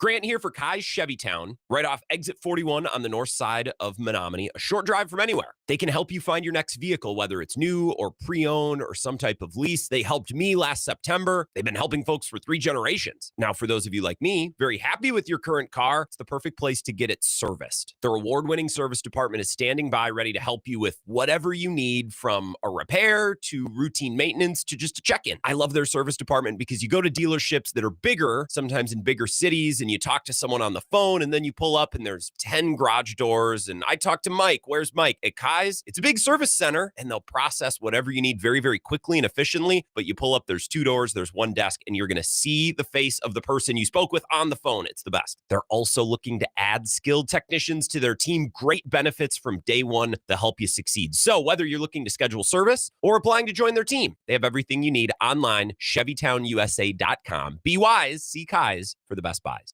Hey guys, it's Dan Kasper here, and I've been going to Tilden Gun for years, and there's a reason I keep going back. Whether I need some new ammo, a new firearm, or just want to check out what's new, I know I'm in good hands. It's more than just a gun shop. It's a place where you're treated like family. The guys at Tilden Gun know their stuff. They've helped me find the right gear time and time again, whether it's for deer season, turkey season, or just adding something new to the collection. And they don't give you the runaround. They listen. They answer your questions, and they genuinely care about getting what you need. And if they don't have it, they'll work with you to find it. Over the years, I've sent plenty of my buddies their way, and every single one of them has come back saying the same thing. That's a place I'm going to keep going back to. If you haven't been to Tilden Gun, you're missing out. Great service, fair prices, and people you could trust. The only place I go to when it comes to looking for a deer rifle or a turkey shotgun is Tilden Gun. Visit them today at 12427 90th Avenue in Chippewa Falls and check them out online at tildengun.com. Josh Smith here with Union Trailer and Power Equipment, where big brands meet small town service and the deals. They're hotter than a summer hayfield. Right now, you can score 0% financing on the toughest equipment in the game, and we're talking the best of the best. First up, Mahindra tractors, built like a tank, ready for any job, and now 0% for 84 months, plus $2,000 off on select models. That's right, Mahindra is outworking the field. Need that clean professional cut? Roll out with an Aaron's or Gravely zero-turn mower, 0% for 48 months on machines built for the long haul. Got big jobs? Let's move some dirt with Whacker, Neusen skid steers or wheel loaders, and 0% for 60 months and built to hustle. When power meets performance, it's got to be Whacker Neusen. And hey, we've got a massive trailer selection and all the steel handheld power equipment you need to finish strong. Don't miss out. Swing by Union Trailer Power Equipment today or check us out online. Aaron's, Gravely, Mahindra, Whacker Neusen. The names you trust, the deals you deserve. Union Trailer and Power Equipment, where quality meets the road. Union Trailer Sales. Experience movies the way they were meant to be at MyCon Cinemas. Here's what's playing now. Lilo and Stitch, Mission Impossible, The Final Reckoning, How to Train Your Dragon, and in 3D. Materialists, The Unholy Trinity, Elio, 28 Years Later, and Bridehard. For theaters and showtimes, find them online at myconcinemas.com. Coverage varies by plan. View contracts and exclusions at endurancewarranty.com. If you have a 2004 or newer vehicle that's out of warranty or about to be, Endurance is urgently notifying U.S. drivers about their low-cost vehicle coverage plan designed to save drivers thousands on rising vehicle repair costs. Those who qualify can pick their plan, coverage, and repair shop. Roadside service, towing, and rental cars included. All covered repairs get paid directly to the repair shop for you. Call now for your free quote. Call 800-431-8958. That's 800-431-8958. Broadcasting live from the TDS Sports Talk 105.1 studios, it's the Dan Kasper Show.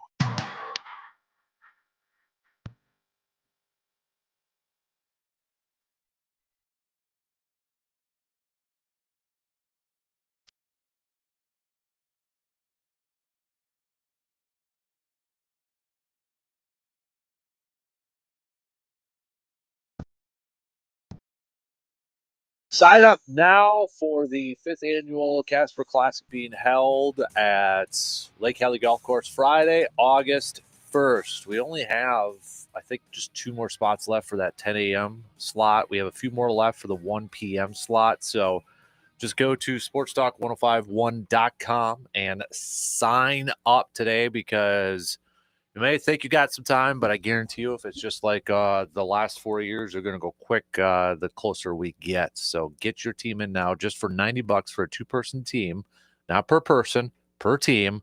You get your round, you get your cart, you get your meal, get some drink tickets and such. I didn't even tell you this. We got different title belts this year. A little bit bigger title belts, Brandon.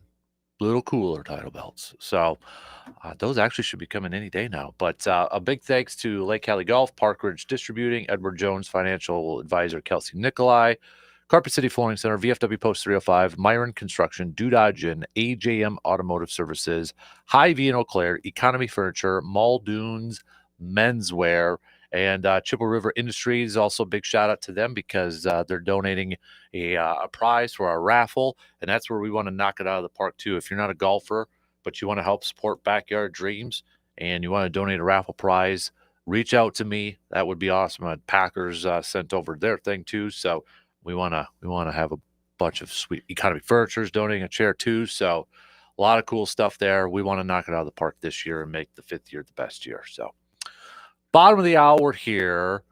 Let's talk about this Brewers series going up against the 20s. So we got an interesting matchup tonight with Mizorowski and Ryan, Joe Ryan on the mound. Joe Ryan, who's 7-2 with a sub-3 ERA. So you got that one. You got Quintana going tomorrow, and then Quinn Priester going on Sunday. For me, maybe I'm over-exaggerating a little bit, but with Mizorowski, I'm curious. Obviously, it's just his second start. How much is the ankle going to affect him tonight? The heat too. I mean, if he was cramping, in his first start, what are you kind of looking for Mizorowski in his second career start? Obviously, we would love to see another no-hitter going through it and such, but I mean, is there something from that game one that maybe you'd like to see a little bit better? I know his walks were a little bit up there and such, but what are you looking for from Mizorowski tonight? I think it's going to be the same thing we're looking from him pretty much in all the starts early on, is just being consistent around the strike zone. Mm-hmm. Like being able to, if you get ahead, like throwing competitive pitches even when you're ahead, just because the strike zone can kind of come and go for him. It's been better this year, but I think that's still something that's a consistent work in progress for him. Just being able to throw quality strikes, right? Like, and being able to do it with a couple different ways, and with a couple different pitches. The slider was a big pitch for him in that first start, but being able to mix in some change-ups against the lefties and a curveball here or there, just enough to try to keep people off that fastball, which is very, very fast, obviously. But in the majors, if you kind of know it's coming, chances are big league hitters are still going to be able to get a pretty good swing on it most times. Right, exactly. So, and then offensively going up against Ryan, which was it the 16th? Yes, when he went up against the Brewers, and he had a really good game. He had a really good game the first time out. He's had a really good year just in general. Just obviously just trying to carry over what they were able to do yesterday against Jameson Tyone. Right.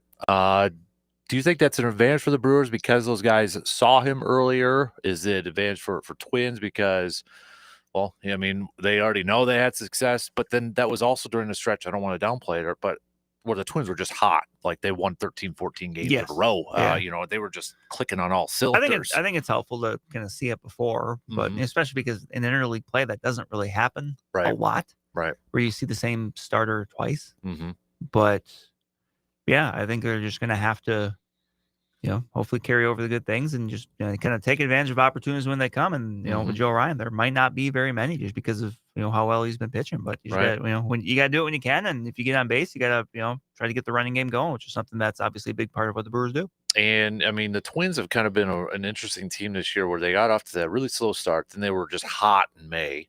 And now they're 3-7 in their last 10. They're just sitting at 500 right now. But you look at where both of these teams are in terms of a playoff chase. The Brewers are a half game out. Twins are just a game out of a playoff chase. I mean, we're right around the halfway mark of the season.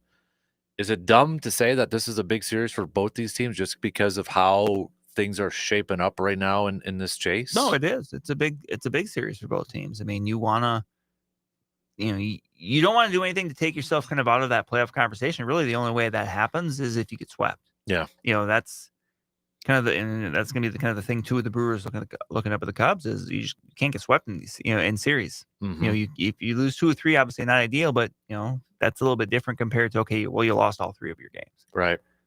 I also look at this too, like take advantage of a Twins team that maybe struggling a little bit. And I know they put up 12 runs last night against the Reds, but overall, I mean, as we mentioned, 3-7 or last 10. But for the Brewers too, I look at what's coming up after that. You take 2 out of 3 against this Twins team. And I think it sets up nicely from their pitching standpoint with Quintana and then Priester after Mizorowski. You got Pittsburgh and Colorado coming to your home. You better win those. Those are the 2 worst teams in the National League from win percentage standpoint. Right. So I'd look at this like make it even a little bit sweeter by taking 2 out of 3 in a row against the Twins. Right. And this has been really a month of June. Brewers haven't traveled a lot. I mean, they had a long stretch at home, and even their road series, I mean, Cincinnati and then Chicago and Minnesota. You're not traveling a ton this month. And you look at they've swept Philly. They took 2 out of 3 against Cincy. They lost to the Padres and the Braves. Took 3 out of 4 against the Cardinals. Split against the Cubbies here. How would you assess how this big month of June is going so far for the Brewers? So far, I mean, just in general, I would say pretty well. I think if you go back to there's a certain stat I forget yesterday on the broadcast, which basically said that since I don't know if it was middle of June or it was might have been just some arbitrary endpoint in May, but the Brewers have been one of the better teams in baseball. Mm-hmm. I think it was like the Tigers, the Rays, and then the Brewers and the Cubs both had 18 wins in their last 27 games or something like that. Which kind of surprising. A little bit, but so I mean it's gone pretty well. I know those series losses to the Padres and the Braves were a little frustrating. Yeah. But you just have to continue it. You have to, you have to allow it to snowball. Normally, when we talk about stuff, you say you don't want it to snowball. I think in this case, you kind of want it to. Mm-hmm. Right. Looking at how this team is, where they're at, they're 5 games above 500. You mentioned the run that they're on and such. Yet, I think it's you throw in the Tigers, you throw in the Cubs, 2 of the better teams in all of Major League Baseball, and you throw the Brewers in that conversation too. Does that just make it more impressive for how they're winning these games? I mean, you look at the offensive side of things. Yes, I think starting pitching is still getting a little underrated because they've been fantastic. I mean, that was a story to begin the year with all the injuries, and starting pitching has been awesome. But the fact that their offense has been so kind of up and down and maybe a little bit more down in recent stretches, who do you give a lot of that credit to? Is it Pat Murphy? Is it the front office? Is it the player? I mean, the fact that are you surprised that they're in this position considering how their offense has been the biggest part of the season? A little bit. I mean, starting pitching to start the day is 5th in the majors in ERA. Yeah. There's a couple stats within there that haven't been great. They've had some walk issues, some stuff like that. But, really, you look at the offense and, they're 13th in runs scored, but they're, 24th in OPS. And a lot of that comes down to the fact that they're 2nd in stolen bases. Right. So, they've been able to kind of, take a little bit from that. But no, I would agree. I mean, the relievers, there's been some blowups in there. Yep. But, for the most part, I think, the guys at the top, you had, Trevor McGill or Abner Uribe or whoever, like, they've been pretty good. I mean, obviously yesterday was a tough, kind of tough for Uribe for a couple different reasons, but still, like, I mean, there really wasn't anything hit hard off him. It was just kind of one of those death by 1,000 paper cut innings that he was able to kind of get out of with the lead still. Right. So, I mean, they're kind of winning in ways we've seen them win in recent years, but but the difference is, I think, in the last couple of years they've done it. They've been able to be in first, in part because just there wasn't that other team in the Central that was really that prime challenger. Obviously, this year there is with the Cubs. So Yeah. the bar has to be raised a little bit. And you even look at, I mean, kind of surprised me when I was looking at the standings and be like, oh, the Cardinals are back up there. And the Reds are right there too. Yeah. So I mean, you're chasing one team, but you're also getting pushed by a couple more teams at this point too. So I mean, you look at the NL Central, it's almost like well, what division was I going to say in football, where you got 3-4 really good teams and just one bottom feeder at this point. One really good player on the Pirates. There is, but it's maybe one of the more underrated divisions in terms of competitiveness, would you say, in Major League Baseball? Probably. I think coming into the year, it was kind of expected that whoever won the division, there wouldn't be a wild card team from the Central. And that could still very well be the case. But the fact that there's still teams in that hunt, I think says that maybe the division was a little bit better than people thought, but there's still plenty of room for maneuvering to change. Right. Yeah, because I mean, if you look at where things are currently in the standings, I mean, we know the division leaders. Although the NL East is getting a little bit more interesting between the Mets and the Phillies. Yeah, I believe the Mets got swept, didn't they? I think by the Braves. Yeah. So right now, you look at it in terms of the National League standings here. You got the Cubs have a slightly better win percentage over the Dodgers right now, so they'd be the top team. Then it's the Dodgers, Mets and Phillies, both 45 and 30. Giants, then obviously the loser of that one would be the top wild card team. Then you got the Giants and then the Padres. Brewers, Cardinals, just a half game out from a wild card spot. The Reds are 1.5 out. The Diamondbacks are back to just being 3 out, and then I wouldn't shut the door on the Braves.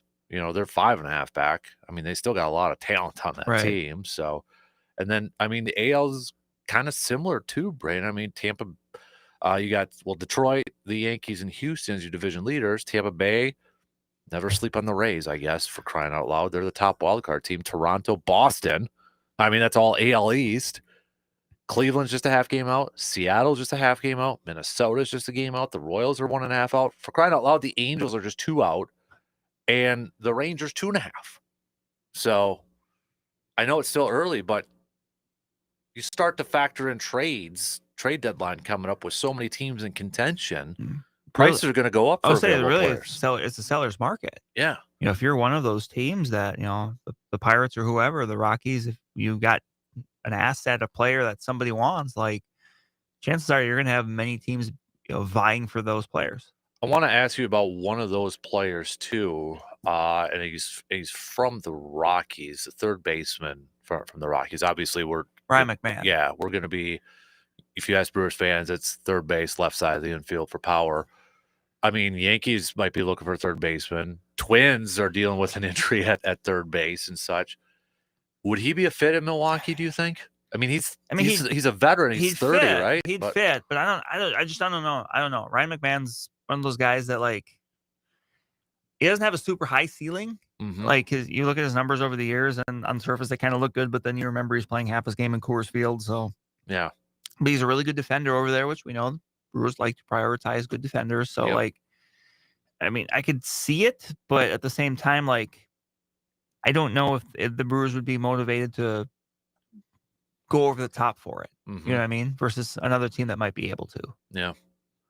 Do you feel like, because once we get close to the trade deadline, I feel like there's a narrative that kind of gets thrown out there that the Brewers don't make moves before the deadline, that they don't make moves to help out their teams. And maybe some years they haven't. But, they did You could say whether these moves worked or not, but they did bring in Moustakas. They did bring in Jonathan Scope. They've done those type of moves. Do you think that's an unfair narrative surrounding the Brewers that, well, they won't do any moves anyways before the deadline because they never do? No, I think they'll do moves, but it's not always necessarily going to be kind of the big name move you've heard of. Mm-hmm. They're not going to always go, shopping at, I'm trying to think of what the high-end store would be. Right. But sometimes you find a really good deal somewhere else. It's not going to be a CC every year. No, you can't. No. Like, I mean, the Brewers can, but and the Brewers won't. Right. But like, I think they've been willing to kind of show they'll kind of strike when the iron's hot, depending on, but right. I just don't, they're not, I'm trying to think of who would be like the top guy that might be available. Like, I don't think they're going to make a move for whoever that would be. I know a few weeks ago, and this has probably changed because they're in a playoff chase right now, but there was the Bo Bichette talk. Like, right. What could he be? And I'm like, I don't know if the Brewers would pay that much to right. get Bo Bichette. He was a guy that really struggled last year, but he's bounced back in a big way this year. So, Mm-hmm. but yeah, you're right. Like, I think they would do something. I just don't think it would be, and I think that it would be someone people, they know off the top of their head. I think that's kind of a trap people fall into sometimes. It's like, well, if I've heard of this guy, he has to be good. It's like, well, not always. Right. Like, or I haven't heard of this guy, he must suck. Well, probably didn't hear of Drew Pomeranz in 2019. He was arguably their best reliever down the stretch. Right. You probably didn't hear of. Well, could we use the example of Quinn Priester this year? Like, because it was like, yeah, man, they gave up too much for this guy, but he's actually been doing pretty really well, right? Right. So, that's where you got to trust the scouts in the front. That's their job. Prior to the deadline last year, it was, who's Nick Mears? Yeah. And Nick Mears is obviously, he even last year, he still kind of had to work through the home run bug. But this year, he's been one of their top relievers. Mm-hmm. Yeah. So, all right, we'll take a quick break here. We'll wrap up the second hour. Then coming up in the final hour, we got our little AGM automotive pump the brakes or full throttle. We'll do a little cream of the crop and bottom of the barrel. We'll hit that up too. Stick around. We'll be back after these few words. Got a take on today's topics but can't call in? Then hit us up on Facebook, Twitter, or the text line and let your fingers do the talking. Get ready for the 10th annual SeaTech Manufacturing Badger Classic at Rock Falls Raceway. June 27th, 28th, and 29th will showcase all things speed at Rock Falls Raceway. Check out classic and modern cars at the car show Saturday and 3 days of fast drag racing action. Bring your friends to support a great cause with proceeds from the event going to support Eau Claire's own Joshua's Camp charity. Don't miss the drawing Saturday where you could win $5,000. Find out more on Facebook and Instagram and full event information at rockfallsraceway.com. Hey everyone, Dan Kasper here, and I gotta tell you, I've been spending a lot of time at the VFW Post 305 in Eau Claire, and honestly, it's one of the best spots around. Whether you're looking for a friendly place to relax, catch a game, or enjoy great food and drinks, they've got you covered. The atmosphere is welcoming, the people are awesome, and the events are always a good time. It's the kind of place where you feel like you belong right away. If you haven't checked out VFW Post 305 on Star Avenue, I highly recommend you do. It's quickly become my go-to spot in Eau Claire. Do you have damage to your roof or exterior of your home or pole shed? Call the local experts. Call TF Exteriors now, 715-864-3876, your trusted partner for superior roofing solutions. Whatever you need done, locally owned and operated. Call TF Exteriors or go to tfexteriors.com. Free estimates, works with insurance, family owned, specializes in steel, siding, shingles, and gutters. That's tfexteriors.com.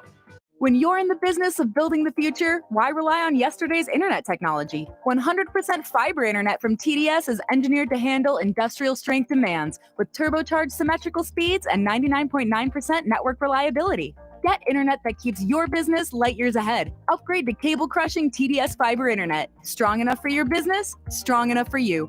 Learn more at tdsbusiness.com. Internet speeds are up to and not guaranteed. Subject to availability. Terms and conditions apply. See website for details. No matter how large or small your digging project may be, no matter how urban or rural, you must always call 811 before any digging project. 811 is our national one-call number, alerting your local utility companies to come out and mark any lines they have near your dig site. So before you do this or this, make sure you do this.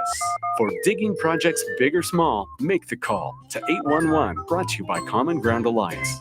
$5,000. That's the average amount of money people in the U.S. are now spending on gas in a year. $5,000. That's crazy. If you drive, you have to download Upside, the free app that gives you cash back every time you get gas. That's right. You can earn real cash back with Upside just by buying the gas you're already buying. You can literally start earning cash back today. I use Upside every time I fill up, and I've already made around $300. You're putting gas in your car anyway. Why not get real cash back? If you like free money, download Upside. I'm saving the cash I earn from using Upside to help pay for a vacation later this year. Download the free Upside app now to earn cash back every time you buy gas. Use promo code RADIO to get an extra 25 cents per gallon on your first tank. You can cash out anytime right to your bank, PayPal, or a gift card for Amazon and other brands. Just download the free Upside app and use promo code RADIO for a 25 cents per gallon bonus on your first tank. That's code RADIO for a 25 cents per gallon bonus.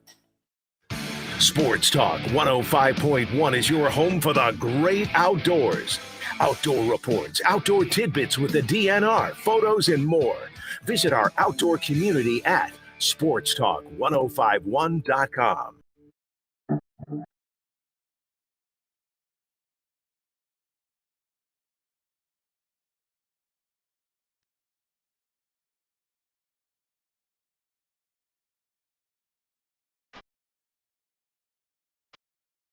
Mark it on your calendars for next Sunday. Next Sunday, our VFW post, our good friends at the VFW Post 305, located on Star Avenue. Yappy Hour, June 29th, from 3 to 5 p.m. on that gorgeous patio. Humans, $20 per person. Dogs are free. Includes a couple drinks, an appetizer platter, and a free homemade dog treat. Please bring an unused donation for the Eau Claire County Humane Association, such as blankets, dog or cat food toys. Just no raw hides, please. So again, that is on Sunday, June 29th from 3 to 5 p.m. And after that, if you've right now got no plans for the 4th of July, maybe you do now. You can join VFW Post 305 and Hannah Storm as they rock the pavilion this 4th of July. Not the ESPN broadcaster, Brandon. I saw you look up, and I'm like, nope, I already know where you're going with that. So the party starts at 4 p.m. with Hannah Storm taking the stage at 5 p.m. They'll be featuring drink specials as well as flip-flop chicken. So that's going to be happening 4th of July, VFW Post 305. You know, something's happening this weekend. I think this is something you and I would love to go to sometime. I would love to do our own version of this. I don't know how, but it's Fanatics Fan Fest weekend in New York. If you don't know what this is, I mean, it's pretty much just like a sports weekend, like think of a home show, but sports version, or an outdoor, like the outdoor shows that we have once in a while, like you go to the event center and such, sports ones. So, I mean, they've got I'm looking at their featured schedule. Peyton Manning, Eli Manning, Caleb Williams, Bryce Young, and C.J. Stroud from 10:30 to 11:15. Derek Jeter, Alex Rodriguez, Spike Lee, 12 to 12:45. Tom Brady, Travis Scott. I don't care about that one. Kevin Costner and Michael Strahan, Sports Film Hall of Fame, 3 to 3:45. And it goes. They got a bunch of different stages with all these people. I mean, autographs, different experiences, and such. I would love to do like our own version of something like this, like a 715 Sports or Wisconsin Sports version. I feel like this would be a really cool thing to go check out. I don't think I'd ever do it because it's in New York and such, but that'd be kind of cool, wouldn't it be? To go check that out. So, you look at the roster of athletes and people who are going to be there. Obviously, not a ton of current baseball players because they're a little busy. But I mean, it's all over the place. LeBron, Tom Brady, Peyton, Derek Jeter, The Undertaker, going to the wrestling route and such. So yeah, I don't know how we would do it, but I think that would be fun to do. So maybe put our thinking caps together and do something. You don't seem intrigued with that. You don't see, Just thinking. Thinking? Like Okay. Who to get? You? No, you want to draw people. Yeah, I don't know if we can do it. But yeah, because I think they started this last year. If I think that was the first one, I'll have to double check that. But yeah. Anyways, saw that pop up on social media. I'm like, oh, that's this weekend. That's right. So maybe one of these days. Well, I'll go. I was actually looking at the promotion schedule too for Twins game tomorrow. They don't have anything really. I think they know they're going to draw a big crowd, so they're not going to have anything. It's like the Brewers don't have any giveaways when the Cubs come to town. Oh, I didn't know that either. I figured. I believe that. Okay. I've never heard confirmation that that's true, but to me that makes sense. I know if you know you're going to draw people. I think they called it a 612 day, where they got some deals before first pitch, like $2 dogs or beers or drinks or something like that, but like no bobblehead or anything like that. So, which I don't really care about that, but I thought, kids' first time going. What was your first baseball game? I was talking about this the other day since this is Hudson's first baseball game. Do you remember your first baseball game? I remember it vaguely. I don't remember the exact date. I could probably look it up and find it though. But it was a Brewers-Tigers game at County Stadium. I want to say it was like 92 or 93. Okay. So yeah, you would have been like 6, 7-ish around there. If I remember correctly, like the Brewers got smoked, and I think Cecil Fielder hit a home run that game. Okay. I think John Jaha might have too. Or Greg John Barnes. Jaha. Yeah. You got to be pumped for that 25th anniversary alumni home run there. I would go to that. I said that was actually when I saw it, like that's actually really interesting. Yeah. Like whoever thought of that. I'm kind of surprised that the guys would be willing to do it. I mean, I'm sure it's like it's. I love that they got Yo-Yo to do it. Giovanni Gallardo. That's just perfect. Right. So based on the list, he would not be my person to finish last. No. Are we gonna have to pick that the day of? Who's gonna win the? We could. Yeah, we could. I mean, I kind of already know who I'm picking, but I kind of have my idea too. Mm-hmm. So I wish they they probably wouldn't do it, but if they had a little, maybe move are they gonna keep the fence the same? I don't know that. But if they could move it a little bit closer, maybe Robin Yount and Paul Mahler could get in the action, and like Cecil Cooper or someone. Yeah, kind of like when they do the celebrity softball at the All-Star game when they move the fence in a little bit. Just do something like that for the old timers and such. But no, I thought that was kind of a cool idea. Yeah, I'm glad Bronny's doing it. Right. Carlos Gomez, Niger Morgan is on the list too. They got a lot of alumni coming there, but not everybody's doing the home run derby. No. So kind of weird that it's the 25th anniversary and going through, what was it last year, the whole stadium renovation drama deal thing there. And, it's like old just is new again. 25. But I Yeah. get it. So, but that's end of July. I towards the believe end so. of I think it's the July. last Friday in July. Because it's the Marlins series, I believe. Yeah, that and they're the doing game it. itself was like a 3:10 start. It is. You're right. Which is interesting. Yeah, it's a 3:10 And I'm sure Friday. in part to accommodate that. Mm-hmm. Yeah. So I can't go though. We've got baseball.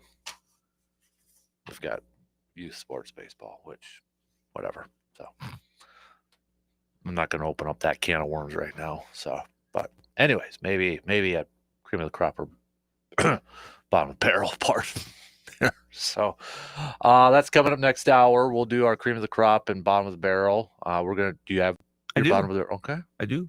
All right. So Game 7 NBA Finals we got coming up on Sunday.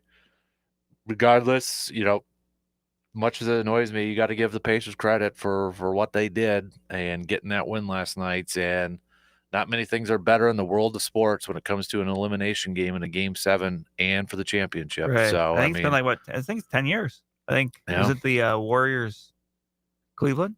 I think so. That was the last one in the NBA. Yep. Last year, obviously, we had one in the NHL, but not this year. Yep.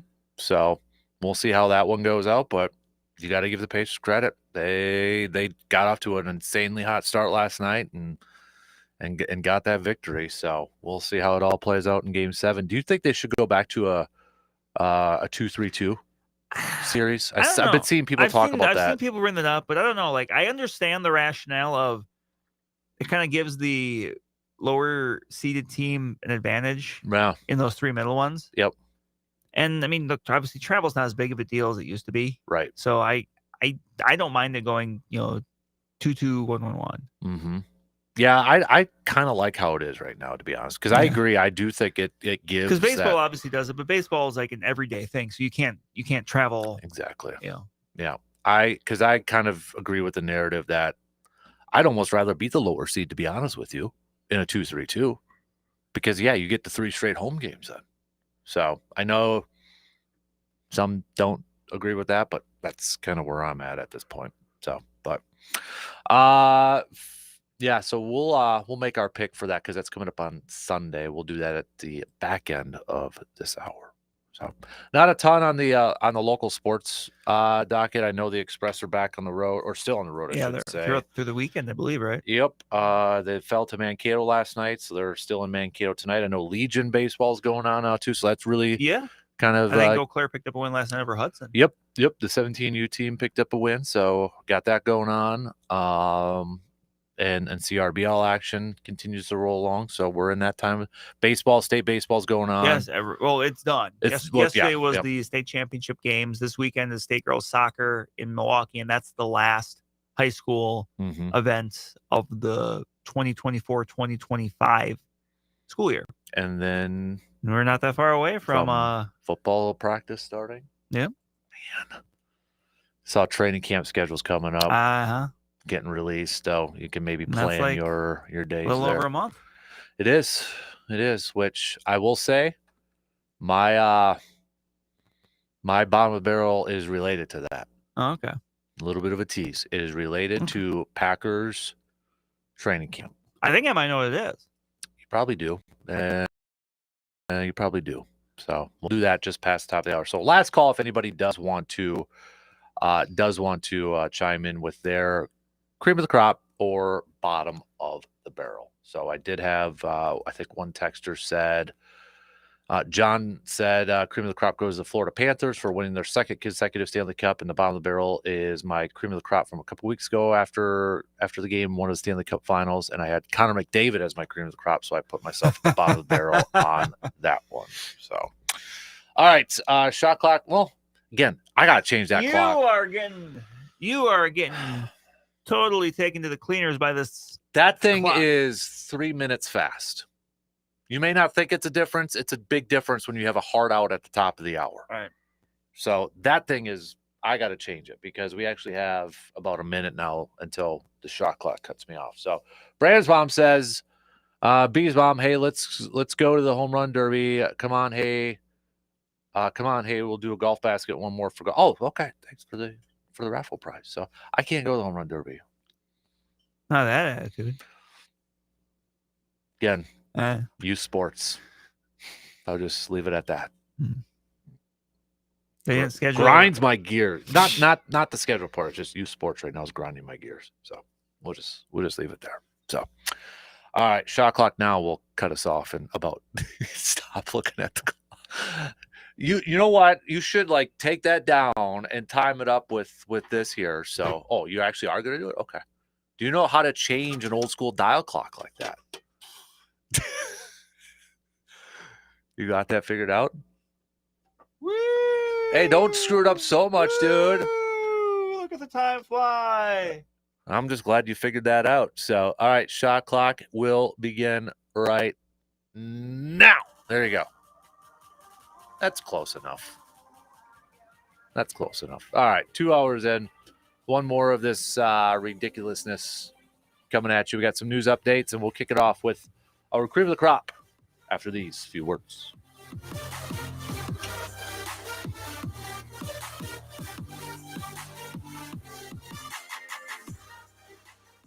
WAYY Eau Claire, W286CK Eau Claire, Sports Talk 105.1 and 790 AM. From the 715 Newsroom, it's your news done differently with Morgan McCarthy. Well, good morning. Here's what we're learning today. Beginning locally and in the courts, a lacrosse man is accused of possessing child pornography. Arresting documents say Daniel Oyer was taken into custody this week during a traffic stop after the National Center for Missing and Exploited Children received a cyber tip earlier this month. The 35-year-old is now facing 2 counts of possession of child pornography, and he's been released on bond with a pretrial hearing set for next week. Well, the flags are flying on a new Veterans Memorial. Smith Funeral Chapel recently underwent facility renovations, and along with that open house yesterday, unveiled a Veterans Memorial, a lasting tribute to those who have served. Community members, military officials, lawmakers, and elected officials all on hand. And you can find the full story and coverage with our partners at WEAU 13 News. Watch those flags fly high with a stop at 715newsroom.com. Well, if you heard sirens recently, it was likely the Eau Claire Fire Department responding to a structure fire. This happened just after 7 yesterday evening. Crews arrived to a Germania Street home to find smoke coming out of the rear. They did find an interior room on fire as well. Everybody able to get out okay. That fire was contained to a single room, minimal smoke damage there in the early reports, and full details in the release online from the fire department. You can find that at 715newsroom.com. In Chippewa, residents are now able to find more places to dispose of those used insulin needles or syringes. This is called sharp disposal, and there are secure drop boxes. That's just an easy way to dispose of those medical sharps 24/7 for free.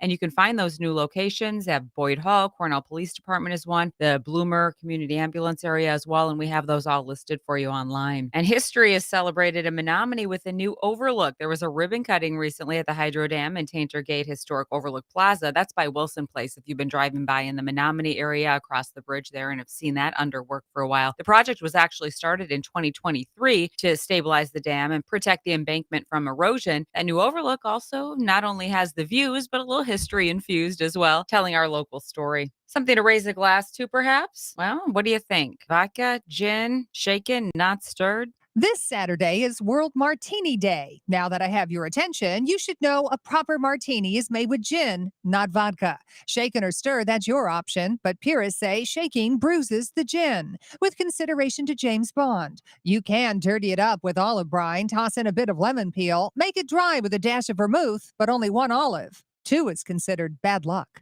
I'm Bree Tennis. You know, we've gotten a few questions lately. Why do I just do like one mean comment to Kasper? Why can't I plug a few more in, especially if he's being extra salty in the week? Strict rule, guys. I have to limit it. I'm sorry, because 1 dig is okay, but 2 is considered bad luck. For Sports Talk 105.1, I'm Morgan McCarthy. Quite the wake-up call this morning as we are starting off with a few clusters of showers and thunderstorms in the area. Those chances are going to keep up mainly this morning before we largely dry out into this afternoon. Clouds mixing with some sunshine. It will be breezy or high in the low 80s. Looking ahead to this weekend, hot and very humid weather takes the spotlight. Temperatures in the 90s, heat indexes in the triple digits, and extreme heat warning will be in effect. On 13 First Alert, meteorologist Derek Dahlman. Rapid radios are the official walkie-talkie of the Dan Patrick Show. You can reach your kids anywhere at any time with Rapid Radios push-to-talk devices, providing clear contact nationwide on an LTE network.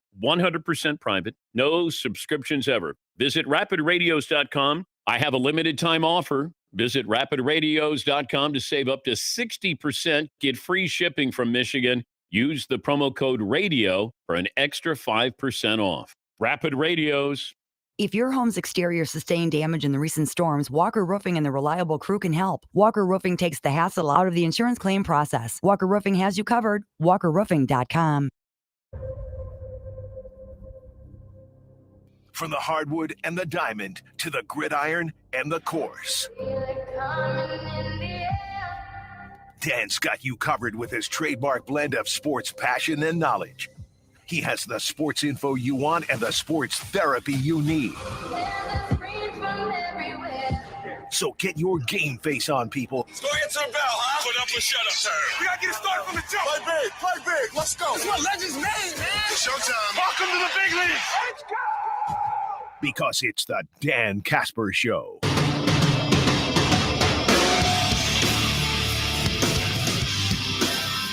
All right, final hour on this Friday morning before we're off for a very hot weekend and before Brandon and I go to Miller Park. Oh, my gosh.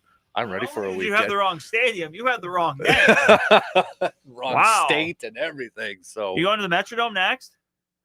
Hey, might be air conditioned. It is. The boost would boost you out when you went out the door. I remember that. Yep. that was where my first baseball game was at. So, but yeah, she's gonna be a hot one tomorrow. So, but hey, it's baseball, right? Rather have that than downpours and such. So, all right, let's do a little cream of the crop and bottom of the barrel. Brandon saved me. I don't have to do youth sports for my bottom of the barrel because I vented to him during the break. So, Okay. Thank you, Brandon, for letting me vent. Thank you. You're welcome. Yeah, my soundboard to frustrations with youth sports. So, let's do. Do you want to hear it? You don't have the headphones on, so I mean, Apparently the headphones don't work. So there's the bottom of the barrel. We got bottom of the barrel headphones. So, But the cream will rise to the top. On balance, off balance, doesn't matter. I'm better than you are, yeah. The cream of the crop. Nobody does it better. there, I helped you out a little bit, so you could hear it. Let's start off with cream of the crop, Brandon. What do you got? I do have to give it to there being a Game 7 for the NBA Finals, even though I don't want it to be. I was hoping the Thunder would close it out. Still, I mean, Yeah. Game 7 I mentioned the first time in a decade. Yeah. Like, and it's been an interesting series. You know, Mhm. very back and forth. Like going in this game, I don't know what to expect. Yeah. So Yeah, I mean, I thought Thunder were going to do it in 5. Pacers I don't have have to like it, but I do have to respect it. So that's well way to put it. I would agree with that. I mean, it's better than I thought. I mean, it probably still isn't going to. I think the talk was, well, they haven't cracked 10 million views Right. or what, Or viewers, like yeah. viewers and such. But I mean, it's Pacers and Thunder. They're not going to draw a huge, but maybe Game 7 will maybe finally on, get on a there. Sunday night. I mean, this is the first, like the last 2 weeks, like they haven't had their games on the weekends. Right. Which is kind of weird, isn't it? It is. You would think maybe they should have. You'd think. But Is it really? I mean, are they afraid of baseball? And I don't mean, I think don't so. think so. Yeah, I don't understand that. Like, there's times where I think they're giving too much time between games. Mm-hmm. You know, you don't need 2 days off in between every game. Yep. Like, but Yep. My cream of the crop is Dodgers Padres. Thank you for having a rivalry that gives us glimpses of the Red Sox and Yankees. yeah. Last night was even more drama with both managers getting tossed and such. So I like a good rivalry in baseball. And I feel like that is the best one in terms of just don't like each other. Yeah, you right can just now. tell they don't like each other. And hasn't felt that way for Boston and New York in a while, as No. much as people still want to talk about that. It As doesn't. much as ESPN wants to put every Red Sox Yep. Yankees game that they can on TV, even though I mean they do draw, so I get it. But Yep. So that to me is the cream of the crop because that is the best rivalry in baseball right now in terms of just pure I don't like you right sort of thing. So all right, new now, bottom of the barrel. What do you got? my bottom of the barrel is going back to last weekend. Wilson Contreras. Yeah. And I will not repeat what he said because I don't want to get Dan in trouble. But I will say this. If I were to call somebody a wussy, but then would not say specifically who I was talking to, is that not wussy behavior? Yes. Yep. That person's a real jerk. Who's that person? Oh, I think you know. Why don't you just say it? Yeah. Come on. If you truly feel that way, just say, hey, I don't like. You're gonna go out there and start something. I have an infinitely more respect for people, no matter what it is. If they say, I just don't like that person. Okay. Mhm. Okay. Yep. As opposed to, well, I think you know who you're. No, just say it. Just say it, man. Say it. Yeah, I agree. That's a good one. That's a good one. I like it. My bottom of the barrel. So Packers released their training camp schedule yesterday. And 2 fewer practices, open practices to the public. 2 fewer ones. And it feels like this is a trend in the last few years that we are seeing fewer and fewer training camp practices open in the summer. And a tradition that I think for a lot of kids, to go over there. And now it feels like we are we're handcuffing that. We're making it more difficult for that. I understand, maybe from a competitive standpoint or whatever, you don't want so many people out there and that. But I mean, for crying out loud, it's also a moneymaker. It's free money you're printing for all these fans to come in there and go over there and ride bikes, but they're also going to buy all this stuff and go to the pro shop and this, that, the other thing. I don't want to see it, and I'm nervous that we're going to get to a point where we're going to be like just 2 open practices at training camp.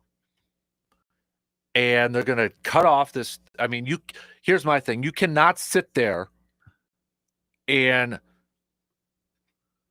do this, pump up this bike tradition that you have, which is a great and awesome tradition. But then you start to limit how many times fans can participate in this with the players. You can't sit there and use it. I mean, for the draft, for crying out loud, Brandon, we were there. How did they come out to open up the draft? On bikes. And it's a training camp tradition. And they did it even before the draft, leading up to it and that. And now you're going to be limiting the amount of opportunities for these kids. I get it. Like, it's annoying when I see parents and adults at training camp fill into those bike lanes and try to ask these players for autographs that are going to go on eBay an hour later. Right. It's supposed to be for the kids, but now we're limiting this, and you're punishing the younger fans for this. Right. And that's ultimately what this should be about. Like, it should be about the kids and the kids getting these opportunities and stuff like that. Right. Yeah. So that stinks for the kids. So, and I mean, it's just, I don't know the exact reason, if it is for a competitive thing because they don't want it open and people taking film and all this sort of garbage and stuff. But I mean, for crying out loud, now we're getting, I think, a little too conspiracy theory-ish with this whole thing. Bill Belichick going to be up Yeah. there. I mean, anybody who's gone to a training camp too, they do a lot of stuff inside the Don Hudson Center before they come out. Right. So come on now. Let's All right, just everybody, stop. let's show our super secret new formation that we're going to come out with this year that's going to totally change the landscape of the NFL. And let's show it in this July 29th practice. Right. So that's by bottom of the barrel, the decision to cut even more open practices for the Patty. So last year there were 16 practices open for the fan. 2 fewer opportunities this year. In 2023, there were 13 practices open, 12 in 2022. So, yeah, I don't know. But, all right. Should we do a little AJM automotive, pump the brakes, full throttle? Don't look at the clock there. Come on now. So, yours is good. I forgot about the Contreras thing. I think that was a little awkward between him and William afterwards. Wilson and William, the two brothers. I think they talked about it. Be awkward. It's always got to like, be what awkward. do you do if you're William in that situation? I know, That's right. Like, you're just like, because I think even after, was it like the Saturday game, he's just like, well, that's just kind of how he is. He's just a very, like, and we've seen, like, William's competitive, but he's not, he's not quite like, that, his motor doesn't run quite that hot. Right. But yeah, that's got to be very awkward for him. Right. Be really awkward, like if maybe his parents read. I don't think they were, because I'm sure we would have heard something like if his parents read any of those games last weekend. What would happen? Say that it escalated and it was a benches clearing thing. What side does William take? Well, he's probably just trying to break it up, like, right. But it's like that's got to be awkward for him. It does. It does. My team, but you're my brother. So I don't know. I'm sure a lot of other people have kind of been in a similar situation. I'm sure there's been to that, but siblings still, that have been on opposite ends of things, or it's still just dumb. And it didn't have to be that way too. That's the thing, right? No. It didn't have to get to that point. If you don't know what we're talking about, it's because Caleb Durbin ran, or like Contreras like stepped back, right? And there's kind of a the collision first base, and there was a collision, yeah. and I think we all know who was probably chirping from the dugout. I think we have a pretty good idea. It was Reese, right? Yeah, I think that's Reese. the guy that he was referring to. I mean, that would be my guess. Yeah, and we've seen Reese chirp before. Last year. I mean, obviously the start of last year with the Met stuff. I mean, that's Yep. well known. I mean, yep. I feel like Reese is the guy that he's kind of that college basketball player. He annoys the crap out of you if he's on a different team, but you kind of like him on your team because of stuff like that. Right. So, all right, we'll take a really quick break, and then we'll do AJM Automotive, pump the brakes, full throttle, kind of reset here a little bit. So, quick break. We'll be back in just a few minutes.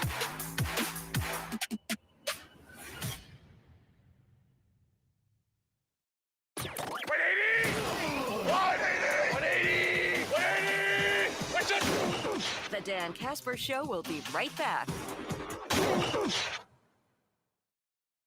When it came time to update the floors in my home, I wanted to make sure I did it right. So I went where I knew I would be taken care of, and that's Carpet City Flooring Center in Eau Claire. From the moment I walked through the doors, I could tell this place was different. No pushy salespeople, just a knowledgeable, friendly team ready to help you out. They really took the time to listen to what I wanted, helped me compare options, and showed me flooring that actually fit for my style and my budget. The selection, massive. Carpet, luxury vinyl, tile, you name it. Whether you're remodeling one room or your whole home, they've got you covered. And let me tell you about the install team. They were awesome as well. They were on time, respectful of my home, and the results were spot on. Just beautiful floors that made my space feel brand new. So if you're thinking about new flooring, don't overthink it. Trust the place that I trust. Carpet City Flooring Center in Eau Claire. Local service, expert advice, and floors you will love for years to come. Visit Carpet City Flooring Center today at 3109 East Hamilton Avenue in Eau Claire. Hey everyone, it's Dan Kasper here, and when my family needs some auto work done, I take our vehicles to AJM Automotive in Eau Claire, and I haven't looked back since. The team there knows their stuff and treats you like a neighbor, not just a customer. They're honest, reliable, and they always get the job done right, whether it's a routine maintenance or something bigger, or maybe even getting some new tires. I trust AJM Automotive to keep my car running smooth. Just give them a call today at 715-835-9523. When you're in the business of building the future, why rely on yesterday's internet technology? 100% fiber internet from TDS is engineered to handle industrial strength demands with turbocharged symmetrical speeds and 99.9% network reliability. Get internet that keeps your business light years ahead. Upgrade to cable-crushing TDS fiber internet. Strong enough for your business, strong enough for you. Learn more at tdsbusiness.com. Internet speeds are up to and not guaranteed. Subject to availability. Terms and conditions apply. See website for details. If you're looking for a new job this summer, have you considered using a recruiter? Your local Express Employment Professionals team is your one connection to endless job opportunities. With just one application, they can help you find a job across dozens of openings. And as always, job seekers never pay a fee. Visit expresspros.com. Find the location nearest you, and you can do so visiting expresspros.com. Whether you're looking for contract work or a full-time position, let Express help you at expresspros.com. Service Master of Chippewa Valley is your local expert when it comes to fire and water damage, carpet and air duct cleaning, mold remediation, and trauma. They're when you need them 24 hours a day, 365 days a year. Trust comes in the yellow truck. Learn more at ServiceMasterChippewaValley.com. Broadcasting live from the TDS Sports Talk 105.1 studios, it's the Dan Kasper Show.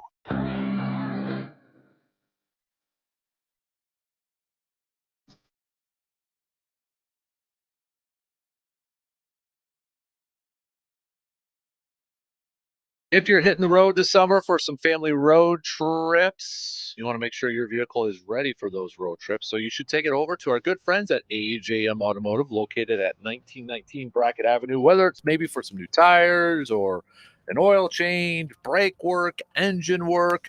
They handle it all, plus even small engines too. So if that lawnmower needs a little bit of fixing and tuning up the rider, they can help you out there too.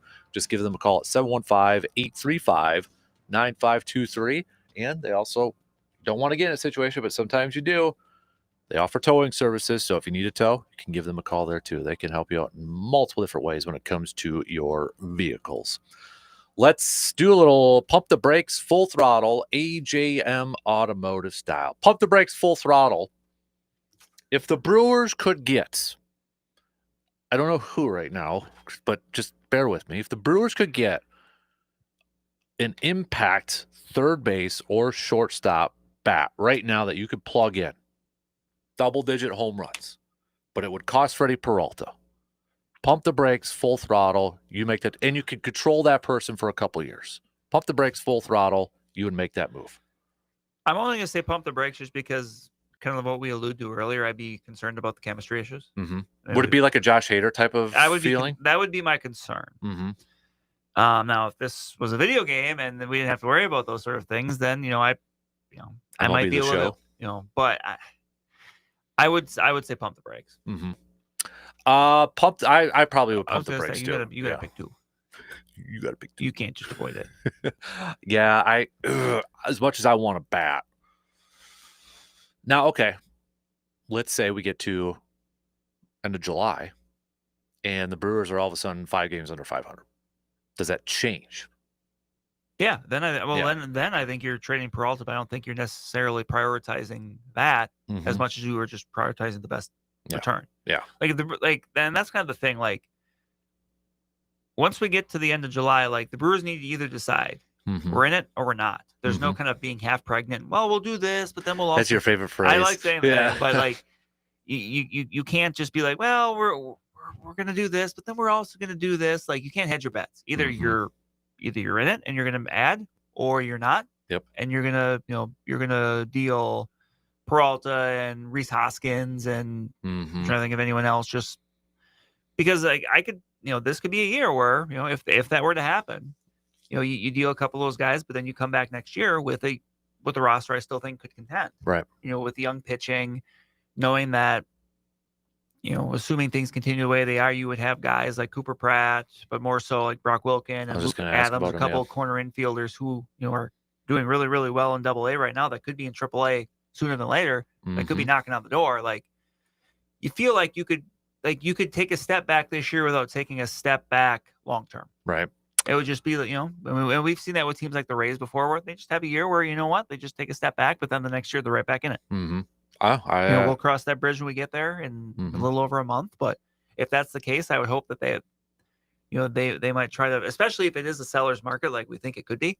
Yeah. Depending on the amount of teams in contention. Like, if you suddenly have 4 or 5 teams, in the market for Freddie Peralta, if not more, because I'm sure there's a lot of teams that would like him. Mhm. Like, then I think you owe it to yourself to, and it doesn't have to be, a prospect that's in A-ball right now and you won't maybe see for 5 years. It could be a guy that's, maybe blocked in the major league level, or he's, that's his chance to get and start Mhm. playing every day in the majors. Right. No, I agree. I agree. Pump the brakes, full throttle. So pretend your favorite sports franchise is an iconic Lakers-esque franchise. Okay. So say the Brewers have like all the same history and championships as the Lakers. Pump the brakes, full throttle. You'd rather be the owner of that franchise or rather than $10 million or $10 billion.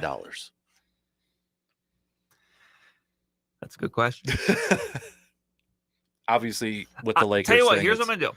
I'm gonna say I would rather be, and I guess I would be full throttle on being the owner, Mhm. because I feel like I would still make enough money that I would be comfortable. Like me knowing myself, like yeah.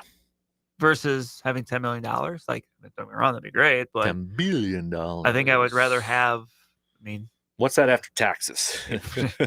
but like, you're still gonna be pumping out money, Yeah. making money, still being able to live a very comfortable lifestyle, but also having that purpose of knowing like, hey, I own this team. I want absolutely 100% what's best. Like, having purpose as well as being very, very rich, Yeah. I think would be better than just being very, very, very rich. And, Yeah. because I'm just speaking for myself personally. I'm the kind of person I would need to be doing something. Yeah, I could see that. I would probably also agree that. So in my case, we'll probably be Green Bay. Yeah, if something happened, and Yep. you could be the actual owner. Right. Yeah, where my piece of paper actually mattered. I'd probably pick the franchise too. However, I could also make the argument that $10 billion might be better on my health, so I don't have the anxiety and living with wins and losses, and because I mean, as sports fans, we do that, and then I would imagine it would be at a different level as an owner. Oh yeah, if you're the owner and you have a heartbreaking playoff loss, like, as much as that hurts as a fan, Mhm. when you got skin in the game, Yeah. like, yeah, I would be in dark retreats every off season, and trying. Because I could see myself. I think I'm a very level-headed.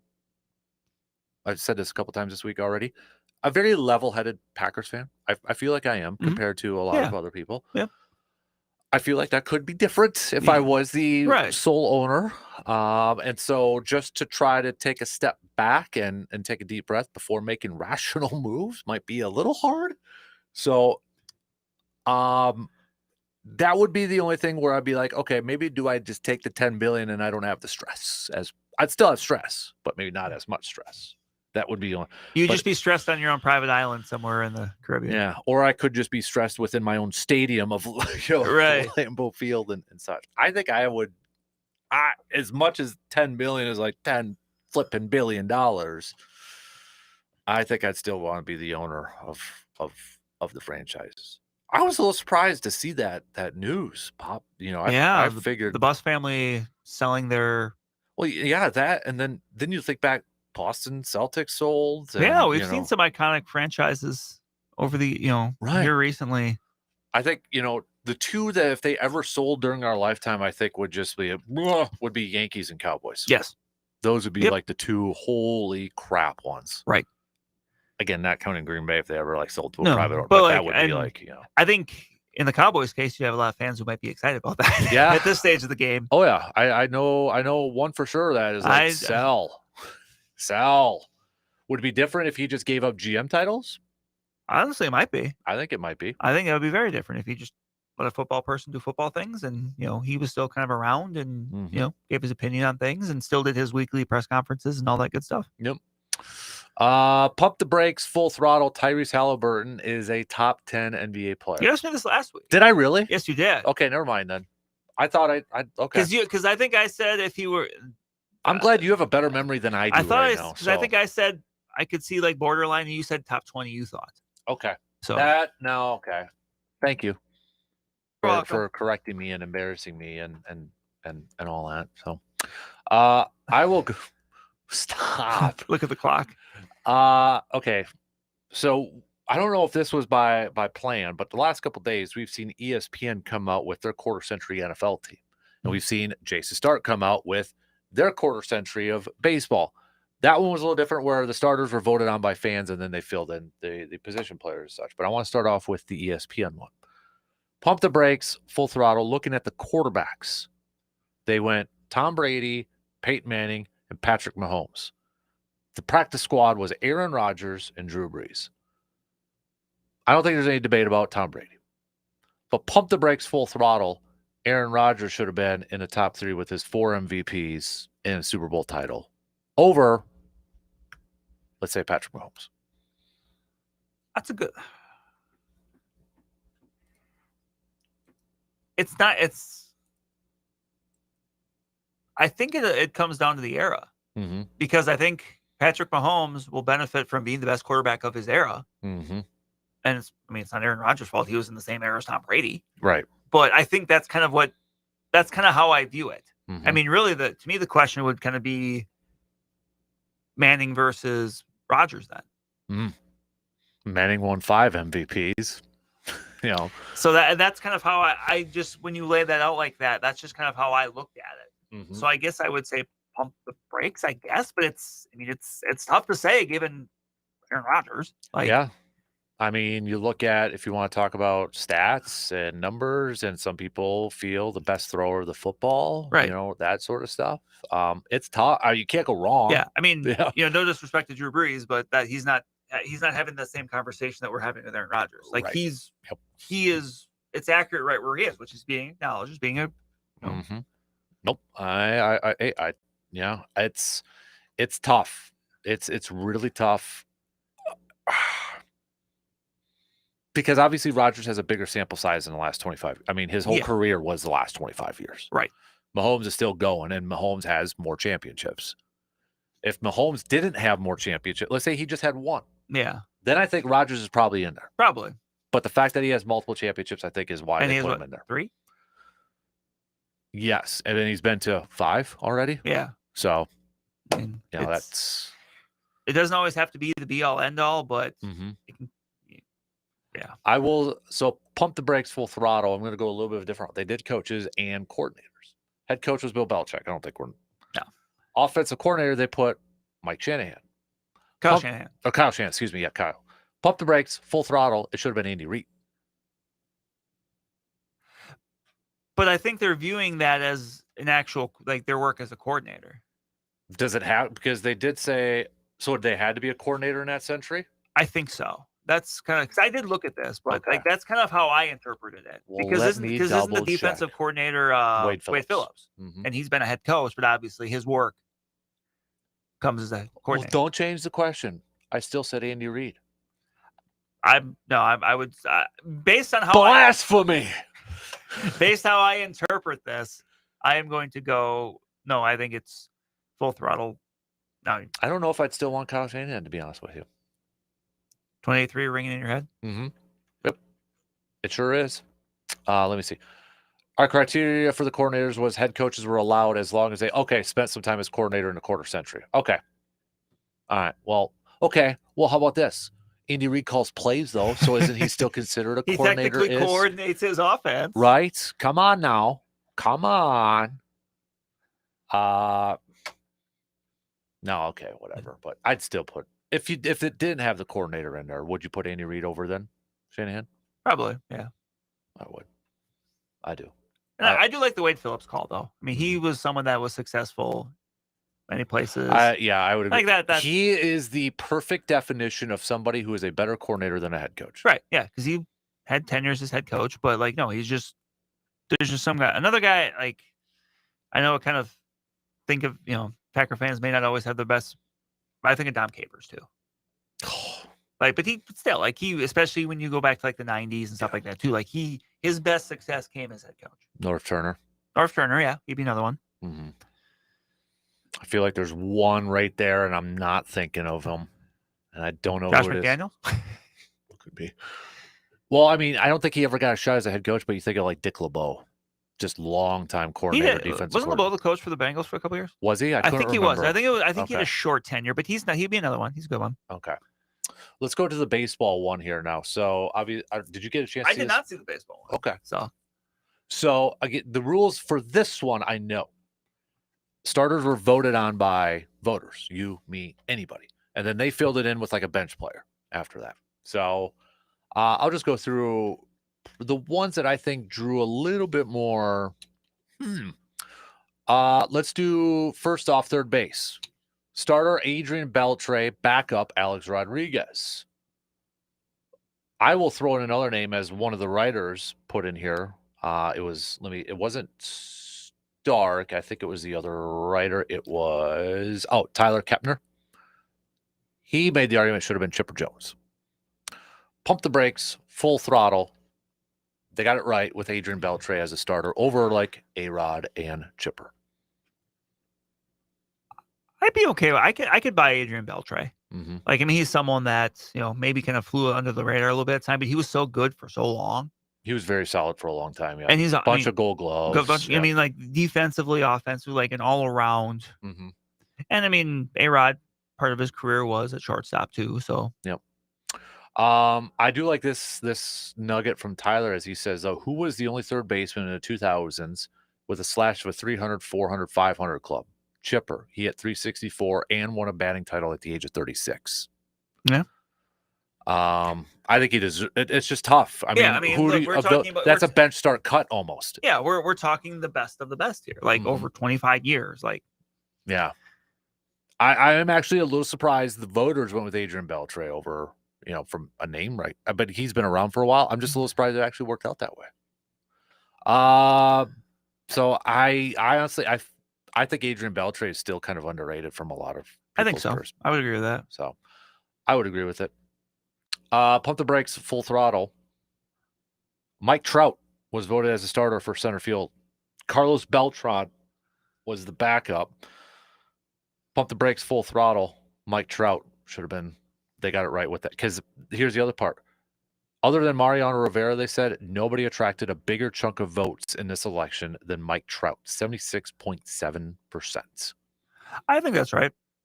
My question would be then, like, who else? Like, would you put Carlos Beltran over Mike Trout? I don't know if I would. And they've noted a few other ones. Andrew Jones. Okay.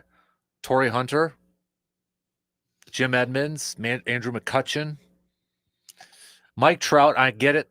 The injuries as of late, but during his peak was... Yeah. And he's still, I mean, going by Baseball Reference, he's still an 86 win player. Mm-hmm. And comparatively, Beltran, 70. So, like, two very good, but, like, I think Trout is still to me, Trout's still the answer. This one, I'm just going to, so they got it right with these two, I think, but I'm going to ask you, you have to pick the starter. So for right field, their starter was Ichiro. The bench, Aaron Judge. Pump the brakes, full throttle. You would start Ichiro over Aaron Judge. This is just the juxtaposition of Ichiro and Aaron Judge is funny. I know a lot depends on the rest of your lineup, probably. It is. But I mean, 2 years from now, maybe this is a different conversation. I could still see the case for Ichiro. Yeah. But you got better defense. Yeah, but 2 years from now, if we're doing this in 2027 and Aaron Judge continues what he's doing, like 2 more years of this, okay, I could see that. But you should really look because they go deep into this. They got a pinch hitter want to take a guess who the pinch hitter? He's not a Hall of Famer. Think about somebody who was just so memorable with pinch hitting in 2000 to 2025. I'm going to test your baseball knowledge on this. And like legitimately pinch hitting. Yes. If you don't get it and I say the name, you're just going to be like, oh. I'm gonna be irritated. David Freese. I don't know. No. Matt Stairs. Yes. Yes. Thank you for that. Yep. I would have never guessed Matt Stairs, but I am so glad he's on there. So I'll be honest, they even did a pinch runner. And I kind of thought, I actually had the guess on this. Okay. Is it Jared Dyson? No. I kind of thought, would they go Roberts with the World Series with the Red Dave Sox? Roberts, yeah. He had the infamous, the steal of second to help come back in 04. It's not. It's Terrence Gore. Another Royal, right? Yep. Yeah. Yep. Dyson might have played a little more. But yeah, they really utilized that. Like they basically specifically for Ned Yost, he specifically pretty much has a spot on your bench. Like, are you a super speedy outfielder? Like, you're not going to start very much. Obviously, because you got like Lorenzo Cain and Alex Gordon out there. But like, we're going to find a way each game to utilize. You're going to come in and you're going to steal some bases for us. So defensive specialist. Now, this is a shout out to that 04 Red Sox. Who was the first baseman that always kind of came Doug in? Mankiewicz. Yeah. Okay. Yep. He was Former one Twin. of them on there. So I believe he caught the last out. I think so. Yep. Yeah. If he was playing first base, he would have. Because otherwise, it was like Kevin Millar. Yeah, I think. Yeah. Yep. I mean, you look at the starters and the closers in this list. Who do you pick as for your game one between this list? Verlander, Scherzer, Kershaw, Randy Johnson, Pedro, Roy Halladay, and CC Sabathia. I know who I would pick, but I can understand it being a tough decision. Who would you pick? Pedro Martinez. Like, honestly, that's who I would go with. I still think Pedro Martinez kind of doesn't get talked about as much as he should have for how good he was. And then it's crazy to say as someone who's made a ton of All-Star games as a Hall of Famer, but like there's some weird stats when we talk pitching and you all of a sudden you see Pedro, I'm like, ooh, because he wasn't the biggest. He threw hard, but he didn't throw like. He was just dang good, right? And like, the year I always think of him was 2000, and that's prime, beefy baseball era. Yep. And in the American League, he puts up a 1.74 ERA, worth nearly 12 wins. Like, man, 4 shutouts in 217 innings pitched, like 284 strikeouts. In 1999, he struck out 313 batters. Unreal. In 23 games. Like, Pedro's just one of the, look, he's a Hall of Famer. He won 3 Cy Youngs. It's not like he doesn't get respect. Right. But I'm always like, you could probably give him a little more. I would agree with that. I 100% agree with that. The guy that I would probably start Pedro too, but my favorite pitcher on that list is Randy Johnson. Yes. It's just, I love Randy Johnson. How about this for a closer, though? Mariano, Trevor, Billy Wagner, Jansen, Craig Kimbrell, and Chapman. I think people are probably going to go Mariano just because, but that's you could just almost go 9 innings of 1 inning ball with all those guys and just throw it out there if you wanted to. So, but no, it's actually they got a left-handed setup man, right-handed setup man. And these are people that were legitimately setup men. Yeah, Tony Watson, the left-handed setup man, Darren O'Day, the right-handed setup man. I believe Darren O'Day was like a submariner. Like, I do like that they weren't just like, we're just gonna give it all to closers. Like, no, we're specializing each of these roles. Yep, I like that. They actually did a broadcast duo on here too, and it was from the Giants. Oh, is it Kuiper and Krucko? Yeah. Yep. Yeah. And they've over the years they've always gotten really high praise, so that's no surprise. Equipment innovation. They really go into this thing. The cup? The C-flap helmet. Yeah. Yep. So ballpark, they picked Houston. Really? Mm-hmm. That's a little surprising. Yeah, they went with Houston. I know it's not their park anymore, but I will just never forget about Houston and the hill in center field. Oh, Taos Hill? Yeah. Whatever it's called. Yeah. Yep. I mean, what were they thinking when that was? My God. How many times a guy, I could just picture Edmonds or Beltran, somebody going up the hill and then it's losing it, tripping or something. Like that is crazy. Like that is crazy to think that was there. Yeah. I just who thought of that and how did it get approved? And yeah, Bruce Bochy was the manager and Theo Epstein was the executive. Which, yeah, I can't argue either of those. Mm-hmm. I mean, 4 World Series for Bruce Bochy. Yeah. So I mean, in Boston and Chicago, winning world, I can't argue that. The left field one is interesting just from a personality standpoint. Barry Bonds? Yep, and Man Ram. I was actually thinking Manny Ramirez, but yeah, the malcontents out there and left. But I mean, come on, I mean, it had to be Bonds. Yeah. As they said too, because Christian Yelich is mentioned in this, but they said, well, isn't this a fun couple? Look, you all had your chance, America. You could have gone to the polls and renounced these evil cheaters if you wanted to throw if you wanted to throw a big hug around Matt Holliday, Juan Soto, Lance Berkman, or Christian Yelich, we wouldn't have stopped you. But yeah. That's what people want. Pump the brakes. Last one here. Pump the brakes because Juan Soto got over 1,000 hits, and he joined this exclusive club. I mean, you're talking 1,000 hits, over 200 home runs. I mean, and he's in his 20s yet, for crying out loud. So, pump the brakes, full throttle. Juan Soto will threaten the 4,000 hit club. No, you don't think so? No. Well, that's not the right answer. Pump the brakes. Okay, thank you. Now that I know, looking at the clock annoys you, I'm just gonna. But he's got 1,000 hits. He's 27 years old. 1,000 hits. I mean, over 200 home runs already. It's pretty impressive though, Brandon. It is. I won't say. I mean, okay, 3,000 for sure, right? He's gonna get 3,000. I think hits, so. right? I think so. 3,500. No. Man, you hater on Juan Soto. 3,254. Should we write that down? I don't say 4 either. I will say 35 though. I'll go 35. So you're going over on me. You're going prices right on me. I am going prices right on you. Yep. 600 home runs.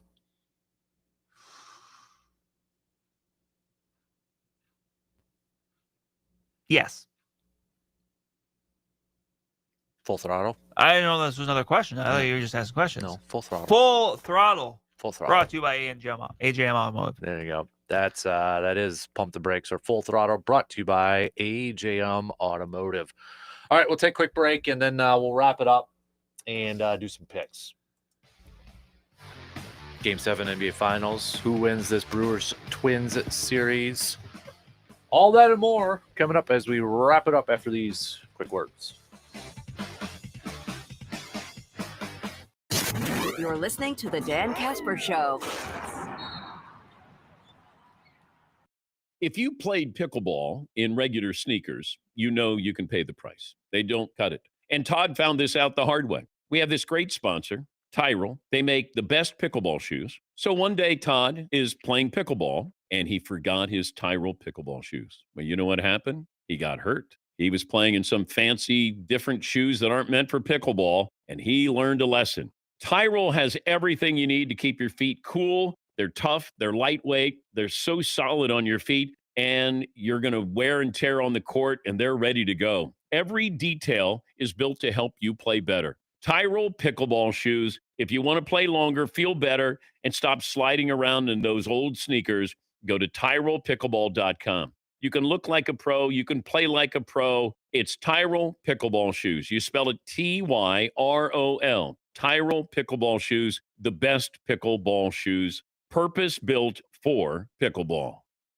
Hey guys, it's Dan Kasper here, and I've been going to Tilden Gun for years, and there's a reason I keep going back. Whether I need some new ammo, a new firearm, or just want to check out what's new, I know I'm in good hands. It's more than just a gun shop. It's a place where you're treated like family. The guys at Tilden Gun know their stuff. They've helped me find the right gear time and time again, whether it's for deer season, turkey season, or just adding something new to the collection. And they don't give you the runaround. They listen, they answer your questions, and they genuinely care about getting what you need. And if they don't have it, they'll work with you to find it. Over the years, I've sent plenty of my buddies their way, and every single one of them has come back saying the same thing. That's a place I'm going to keep going back to. If you haven't been to Tilden Gun, you're missing out. Great service, fair prices, and people you could trust. The only place I go to when it comes to looking for a deer rifle or a turkey shotgun is Tilden Gun. Visit them today at 12427 90th Avenue in Chippewa Falls and check them out online at tildengun.com. Has anyone told you how amazing your business website is? I didn't think so. Do you think it's just sort of Websticks has taken thousands of websites from to amazing, and you only pay for the help you need with blocks of time that never expire. It's kind of brilliant. Websticks. Find out more at websticks.com. That's websticks with an X.com. Stunning sites, more clicks, web support from Websticks. No matter how large or small your digging project may be, no matter how urban or rural, you must always call 811 before any digging project. 811 is our national one-call number, alerting your local utility companies to come out and mark any lines they have near your dig site. So before you do this or this, make sure you do this. For digging projects big or small, make the call to 811, brought to you by Common Ground Alliance.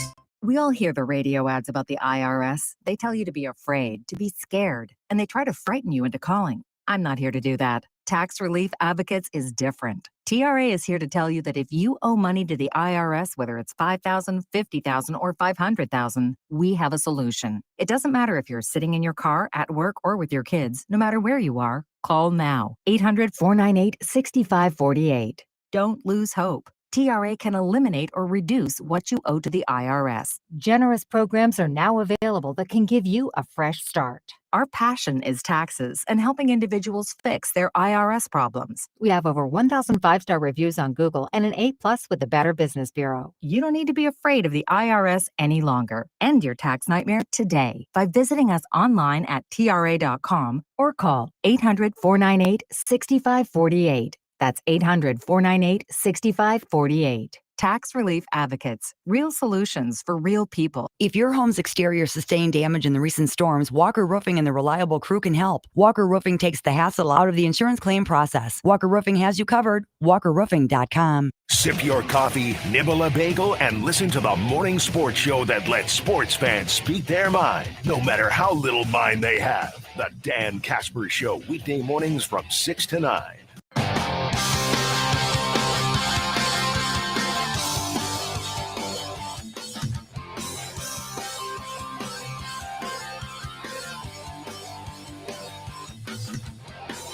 All right, let's wrap this up so we can get the heck out of here.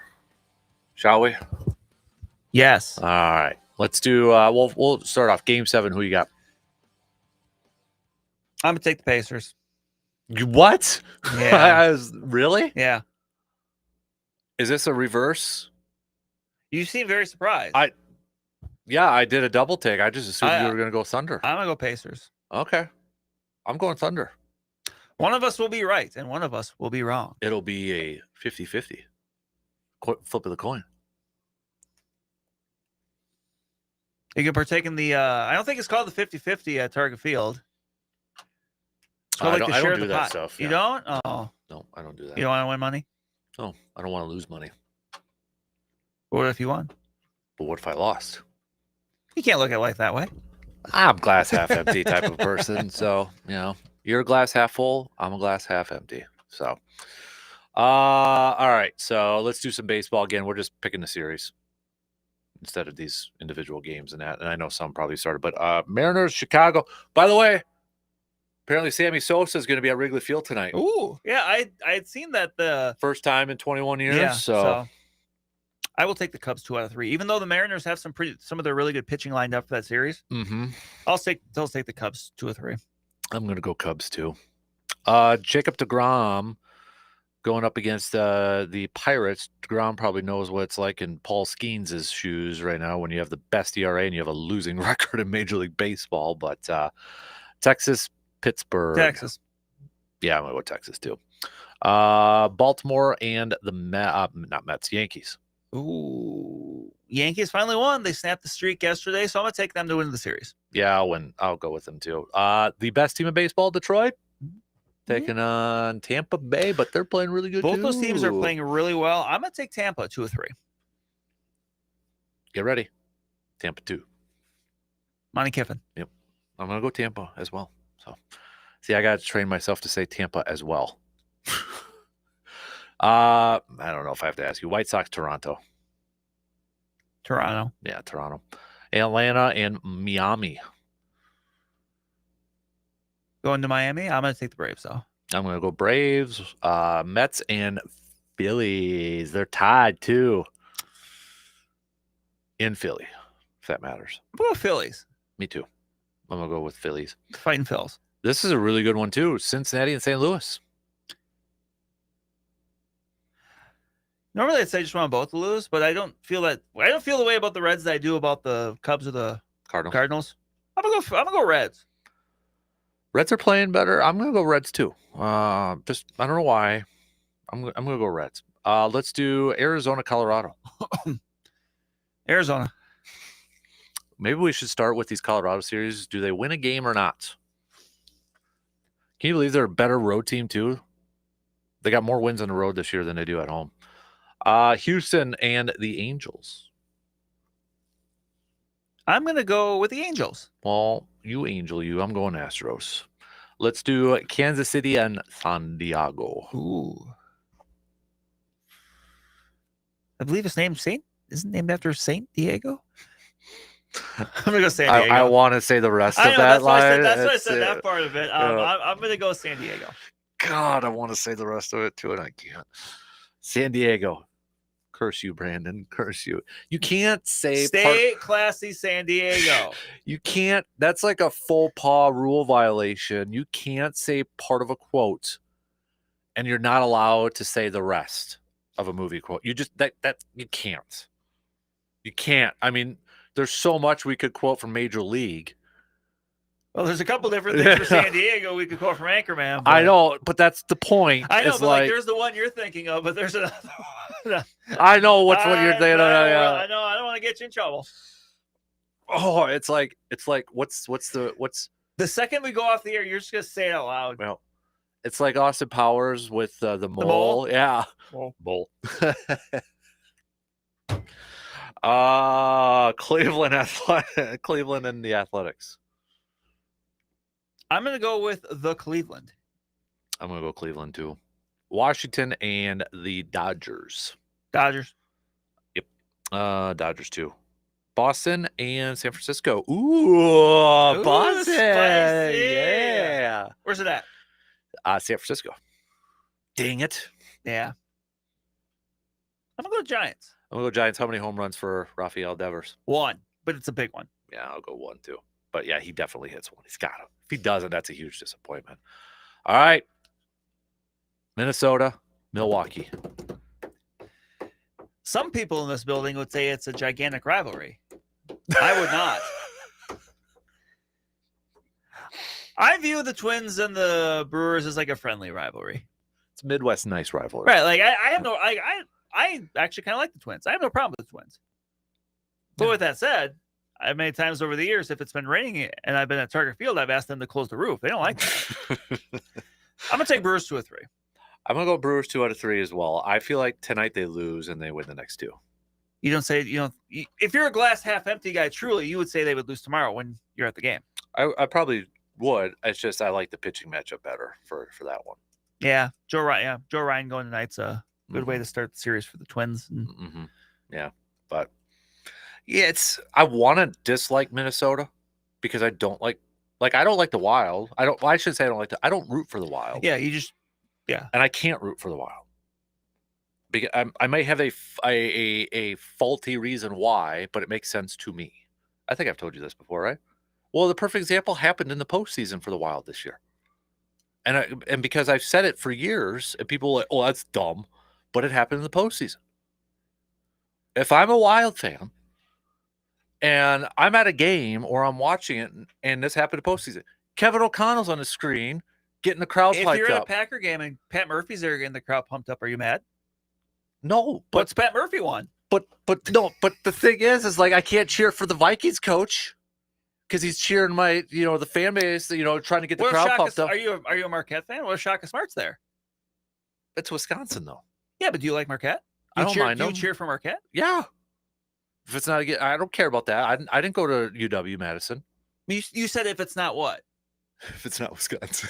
There you go. See, that's different though. That's not a great example. That's not the greatest example. Now, if it was Craig Counsell at Lambeau Field, I don't think they would do that anymore. They would not. What if it's a Bears game and he's there? And they just show him and he's just like, But it's awkward for me if Kevin O'Connell's sitting there as the Vikings coach and cheering for. Just be like, oh, hey, he's not cheering for you, but he's getting the fans all riled up to like, come on, Wild fan. I'm like, sit down. I'm not listening to you. I can't do that. Well, or then don't acknowledge him. Go get a beer. I'm gonna cross my arms. You're gonna be a grumpy Gus. And You're put gonna my be head down. You're gonna be a poopy pants. Yep, and my chin to the chest. Be like, no, I will not cheer for him.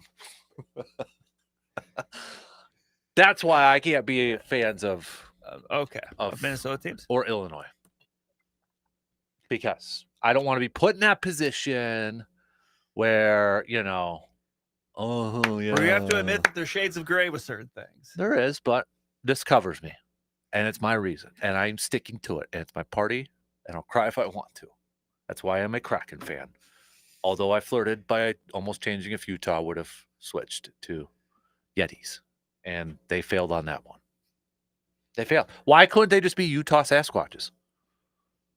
Because things have to be difficult. I don't get it. What are they? They're like the mastodons. I didn't realize like the reach that Yeti coolers has. Like I'm always surprised by the amount of people I see that have like bumper stickers.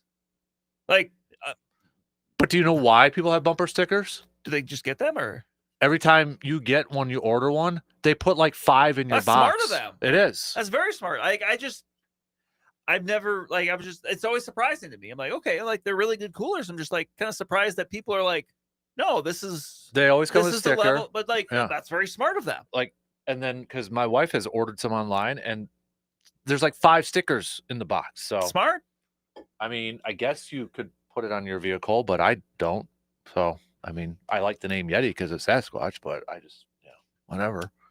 I don't know why. But yeah, that's a bummer they couldn't work that out. I felt like there was a golden opportunity for a partnership. You'd have the Yeti walking with a cooler over his shoulder. Mm-hmm. Yeah. I mean, come on. Ice, Yeti, ice, cooler. People. Ice, Yeti. See, they should have hired us. Why didn't they do that? But gosh darn it. So, gosh darn it. I was willing to change my allegiance, and that's a big thing when it comes to hockey. It is a huge, huge thing. Now, if Wisconsin would ever get one, then I would have to change to it too.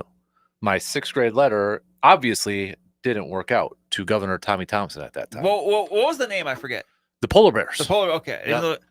The Wisconsin Polar Bears. Now, would they be infringing on Hortonville? Because Hortonville is the Polar Bears. Okay, how many are duplicates around here for names? Does Georgia infringe on Green Bay because they have the same G? Do they? They do. It sure looks like it. Sure does. Not everybody's the Coosa Papermakers or maybe the Wisconsin frozen pizzas. Oh, that would be awesome. That would be awesome. All right, have a good weekend. Stay cool. Stay safe. Stay classy. Stay classy. We'll be back Monday. You're listening to the Dan Patrick Show on WAYY Eau Claire.